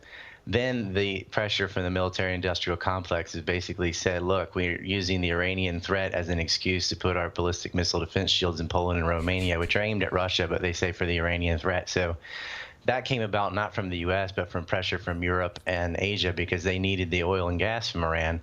Fukushima hit, Japan got off nuclear energy, which I think is retarded because there's nothing wrong with nuclear energy. It was a tsunami. We can argue about that if you want. But then with Ukraine, the coup in Ukraine and Russian gas not going to Europe, they needed to buy it from somewhere. So that's why the Iran deal broke down. I don't think Trump's really aware of that. But as far as getting the oil, that's something Hillary also talked about. WikiLeaks has already released those emails too with Stephen Hatley. I don't. Considering we get most of our oil from Canada, I don't think that Hillary's ever made any comments that were anywhere near like as not insightful, but I mean anywhere near the level of like we're going to go. It's not about us buying oil. We get the majority of our oil from Canada and Mexico. We only get 12% from abroad, most of it's from Saudi Arabia. It's not about us getting oil. It's about them not being able to sell it because that puts them on a path to economic independence, so they're no longer beholden to the IMF and World Bank and loans in this perpetual debt scheme. It's also about the oil not going to China. That's why we invaded Libya.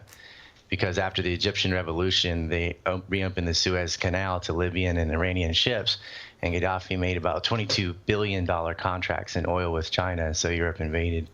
And we put al-Qaeda in charge, and it's been a disaster. I have friends from Tripoli, and it is a third world cesspool right now. And so that was a disastrous war, and Hillary was the Secretary of State, and it's not like she made those decisions all by herself. The French went in too. Oh, for sure. That war spilled into Mali, so the war got bigger and bigger. Surplus weapons ended up in the hands of the Syrian rebels. And Hillary's been back in al-Sham, as she calls the moderate rebels, and yet these people in a prisoner swap in 2013 got Mohammed Zammar out of prison, and he was a 9/11 plotter. He was the money man for Mohammed Atta, who was the lead hijacker for September 11th. So I don't know what universe you can call these people moderates when they're getting 9/11 plotters out of jail. And they've been cutting off heads and doing all the things like the FSA, ISIS, etc. Those people just switch hats. And this plan of helping moderate rebels to fight Assad, and yet we're also fighting ISIS at the same time, is convoluted. I mean, Hillary's admitted she knew Qatar and Saudi Arabia were clandestinely financing ISIS, and yet continued to accept money from them and continued to sort of fight a war on two fronts. And in my opinion, it's as disingenuous as Iran-Contra, because during Iran-Contra, publicly we denounced the Contras, privately we were financing them the whole time and arming them. And that's what's going on with ISIS. And it's clear because you can go all the way back to Judith Miller and the neocons and the war in Iraq, which Hillary also voted for. And this was the plan that's based on Oded Yannan's policy papers of the real reasons why we're going into Syria. And she's been following it to a T. And then there's the Syrian gas attacks, which Hadley, by the way, in the email I'm talking about, Stephen Hadley's the one who was a director for Raytheon that advocated dropping missiles on on Assad during the third gas attack, which, if you remember the chemical scare, where Alawites were targeted. So I can't support somebody who's covertly supporting Al-Qaeda. And it's not a Democrat thing. The Republicans did the same thing. They financed the Mujahideen through BCCI and the Saudis and the Safari Club. And that was something else that Trump, whether intentional or not, he was saying to release the 28 pages all year long. They finally did in the summer. And it came back and it showed that the Saudi royal princes were sending money through Osama Basnad and Omar Bayoumi, who were middlemen, to finance 9/11 hijackers. But Hillary's gone back and accepting money from these same people and supporting their personal terrorist group in Syria to fight Bashar al-Assad. Now, only lip service does she give to say we're fighting ISIS, though. We can't fight them and finance them at the same time. And Trump's policy is, and he's very simplistic, but whatever, he's saying we need to side with Russia and Assad and crush ISIS. You can worry about Assad later. And I agree. Okay, so to speak to the history, I guess, in terms of American foreign policy, I don't deny that America has had a very bad interventionist foreign policy in the past. It's something that I've never denied. It's something that I've never been a big fan of. Back when I was younger, I used to be a big Ron Paul bro, so I understand the concept of fucking around in the Middle East or other countries and having unintended consequences befall us as a result of that. That all being said, unintended consequences. I don't think any of the things you brought up were done by Hillary unilaterally, right? It wasn't like Hillary was the sole mastermind in charge of doing something. Now, whether she was pulled along or whether or not she supported these things tacitly or not, I guess we could go through like every individual issue and debate each and every issue, although it sounds like you know a lot more specifically about some of these issues than I do. But that being said, looking at where... Well, Hillary can, just to make it, because that's like a mouthful that I just laid out. Sure. Maybe I should have done one at a time, but... Sure. Arad al-Sham, she continues to call moderate rebels. After they did prisoner swaps to get al-Qaeda prisoners out of jail. Like, they are not moderate. There are no moderate rebels. The most moderate force in Syria is Assad. I don't know if that's necessarily true. There's a UN report on him using chemical weapons against like Kurdish people in Syria. Is he that moderate? Yes, he is, because that's contested. The rebels used gas on 2 attempts first. When the UN was there inspecting the second attack is when the third attack happened, and it targeted Assad's own Alawite, which Shiites, which he's a part of. And that, to me, and yes, the Russians are siding with Syria and the Americans are saying, they all blame each other. But if so, you look at the evidence, you go, look, there's no motive for him to gas like 12 people or something, or 70 people, whatever it was in the third one.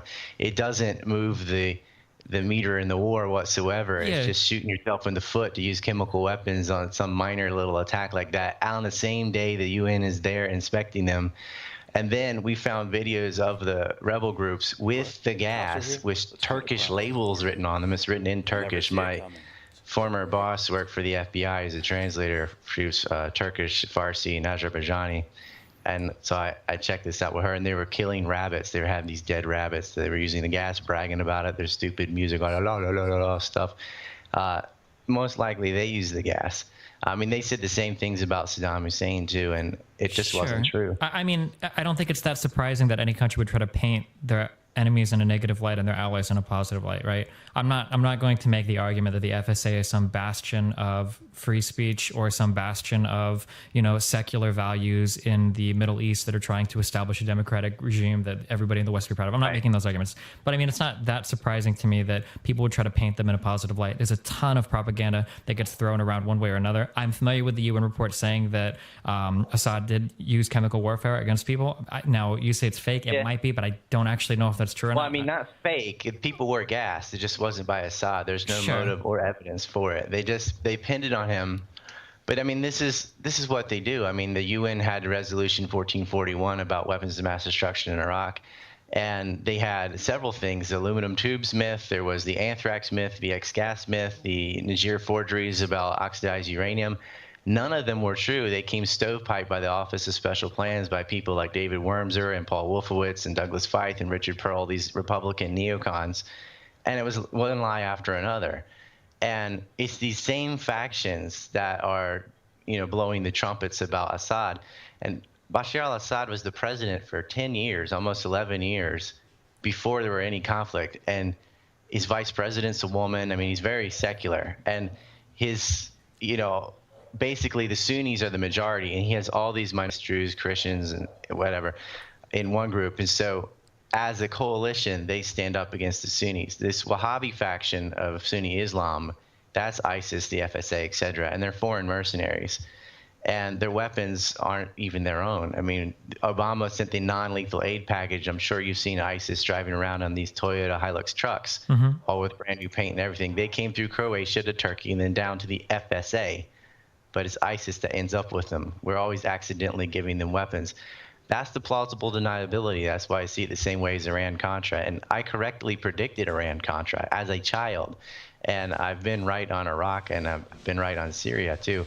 The things, the internal memos and things about oil pipelines are things I made videos about in 2012 with 500,000 views, and it's being vindicated. So I'm just putting that credentials out there. With the gas attack with Assad, they never really offered any evidence. They looked at the gas. The evidence actually pointed the other direction, and there's no motive whatsoever for him to gas his own tribe in the middle of an inspection, in the middle of a so-called civil war. Gotcha. I can't speak to the specifics of the UN report because I'm not familiar with it. Even if you are correct in those cases, I guess what makes you think that if there's this giant military-industrial complex with all of these, foreign policy decisions that have been made, throughout the history of the United States and all of these different parts of the government that have been involved in it, why would Trump take us in a more peaceful direction rather than a more aggressive one? What's your rationale for that? Well, Trump, in his kind of simplistic worldview, he has a sort of a WWE pro wrestling, white hats, black hats worldview. He just sees it as this is the right thing for the wrong reason kind of thing. He's like, you can't fight a war on two fronts. And this is what he said during the Republican primaries to Jeb Bush. He basically grabbed Jeb Bush and threw him in the locker. Scram. It was funny. But he said, you can't fight Assad, who's fighting ISIS, and fight ISIS. It's ridiculous. Like, kill the terrorist. He's very hell-bent on that, and he's willing to work with Russia and Assad to preserve Syria. And he says these moderate rebels, you don't even know who they are. It's all based on words Trump said out loud. I don't know how deep he understands that, or if that's just, sure how he speaks this thing that I'm saying to the plebs or whatever. It's hard to tell, but regardless, that is the right policy. We should be siding with Russia and Assad to stamp out these terrorist groups, but we wouldn't need any boots on the ground because if we stopped financing them and arming them, they would be gone in a matter of months anyway. And Hillary also supported boots on the ground. She was just more clever about it. She said we're going to have special forces, and that's the same thing we've been doing in Afghanistan since 2014. Supposedly we left. We have special forces, and we killed 36 civilians yesterday and 2 Americans. Sure, but I mean, special forces or training ops or whatever are a lot different than like a full-scale kind of ground invasion. Like what was like the difference between our presence in Afghanistan today versus like our presence in Iraq over the past decade are pretty different things, right? So responses like that make me think, like, are you just looking for somewhere to win as opposed to, oh, fuck, that's fucking crazy. Can you explain more of that to me? Or whatever. Instead of just countering for the sake of countering. Oh, yeah, for sure. But that's what we have them in there now anyway. But what we're doing is boots through proxy because we've got all these people from... I think Dawson went full Tulsi Gabbard. And that's where he started moving towards. I haven't watched him in a while. He probably has something similar, like, oh, Trump's just an idiot and these guys are running the shit.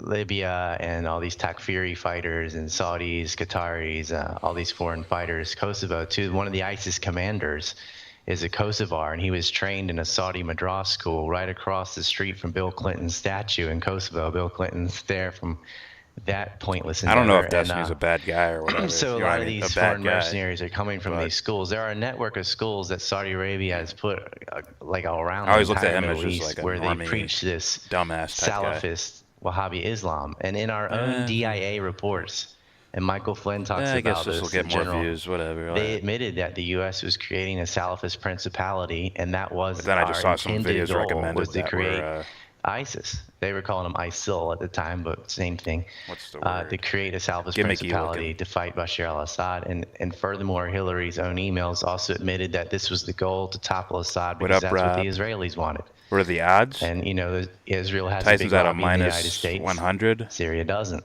Roy's at I guess I mean, like, Plus- if I buy what you're plus saying in 650. regards to Hillary will It continue was this foreign literally policy just on in the this screen, it direction, went away. I guess I feel like it would be a stronger argument if I had heard Trump mention literally a single thing that you just said, which he hasn't.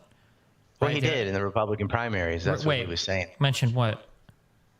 He said you can't fight a war on two fronts, What's up, and that we would Occupy? have to side with the government of Ryan Syria Dawson is a and the clown. Russians and stamp out ISIS. Sure, but his approach to fighting a war has always been like insanely juvenile. Like his approach has been literal boots on the ground. He's saying like we never should have left Iraq, that we need to go and capture oil fields from Iraq and Syria. Like it's never been with any sort of nuance or finesse or with any kind of idea that he has like a understanding of what's going on. Like. It's like he's getting his talking points from Sean Hannity. Like, we never should have left Iraq stuff. We never should have gone into Iraq, for one. But, yes, we should have left Iraq, but not the way we did, because When we they put just the odds stationed back up on the screen, I'll tell contractors. you- We got I'll rid tell of you for combat sure what the troops. numbers are. And then they I'm pretty sure redefined I'm right. the Minus definition 100 of what Tyson, counts as a plus combat troop. 650 This is the same Ray thing Jones. Obama did with I don't even know what that nuclear means, weapons. He but- got a Nobel yeah. Peace Prize because supposedly Those he are the reduced the numbers. number of nuclear weapons, and Trump gets on their case about that. But we didn't actually. All they did was, if a bomber holds X number of warheads, they count that as one because it's one plane rather than counting the warheads. So they just played with the math. We did not reduce our nuclear weapons. We have more than anybody. What we did is reduced it on paper. And that's what they did with the combat troops in Iraq, is on paper, yeah, we don't have as large of a military force there, but they did not reduce it as much as they announced. And then all these contractors in Blackwater and these sort of quasi-private, quasi-government entities are still there with troops. And they're also in Kuwait. And so we never really left Iraq. So you think that the big military pullout that Red was Sea, I advertised think- and all of that, you think that was mostly I think it all comes false? down to what Biden does. I mean, we If did Biden reduce our is- troops. keeps moving in the some, same but not direction that nearly Trump as When you much say as some, do you mean like what then percentage? You like they're we gonna really look only at it like like, took oh, out there's no hope. 10% or 20%? Or? We have to fight back now because they're just No, going to fucking we take us took out. out probably 40%, but it's hard to say because we replaced them with mercenaries and contractors. what it seems like. Anyway. And Gotcha. so because it seems like as don't soon have- as we pulled out of Iraq, when ISIS started to take over, like shortly after that, I mean, it seems if we still had a huge presence there, or as huge as you claim we were hiding there, why would ISIS be able to gain so much ground? because we started financing ISIS, that was the next stage, was after the Libyan invasion was Syria. This plan was spelled out by Richard Pearl, who was the defense policy chairman in the Defense Department. This is back during the Bush administration, where Wesley Clark even came out and said, and he ran for president, if you remember, he came out and said, he's a Democrat, and he came out and said, we've got a list of 7 countries they want to invade. And, if post 9/11, they're like, look, Cold War's over. Russia can't stop us. It's on. We've got all the clout in the world to take out the Middle East and control these resources, da-da-da-da.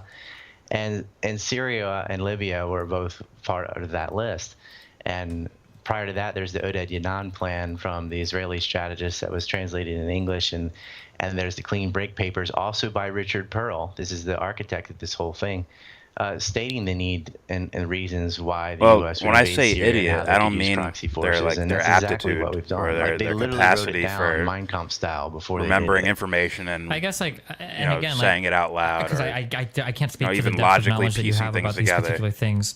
But it's really The hard point for is, me what do to you buy do that with Trump would that? take us in a different direction when That's I feel where like I I would put followed him in most of idiot what Trump has said territory. regarding foreign policy very closely, and nothing that he's mentioned has given any indication whatsoever that there was any kind of deeper anything like this going on. I don't see a guess, scramble, Do you understand like, it from my point oh, of view? shit, How? Oh yeah. Well, Trump doesn't get. He doesn't know anything that I just said. Hardly, not anything. He knows some of it, but all he knows I is have to try don't my fight a war hardest on to two make fronts, things go a get rid of certain ISIS. way because of I'm splitting some hairs here sort because of you're talking about Trump care, or like deep Hillary, care. right? Gotcha. So both are If I don't awful. see that, I Hillary just is call more you knowledgeable, but she's Normie evil. dipshit. I mean, she's accepting money from Qatar and Saudi Arabia, and so this gambit of covertly financing terrorists, privateer style, like the British used to do, about privateers, that's not going to stop.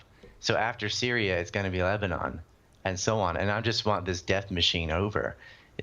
Libya was a disaster, and Syria's been a disaster, and all we have to do is stop financing them. Every time there's been Obama has been reluctant to have a no-fly zone, which is good because ISIS doesn't have an air force. So the only people affected by the no-fly zone are the Russians and ourselves. And when they finally did that, they had a ceasefire agreement last month.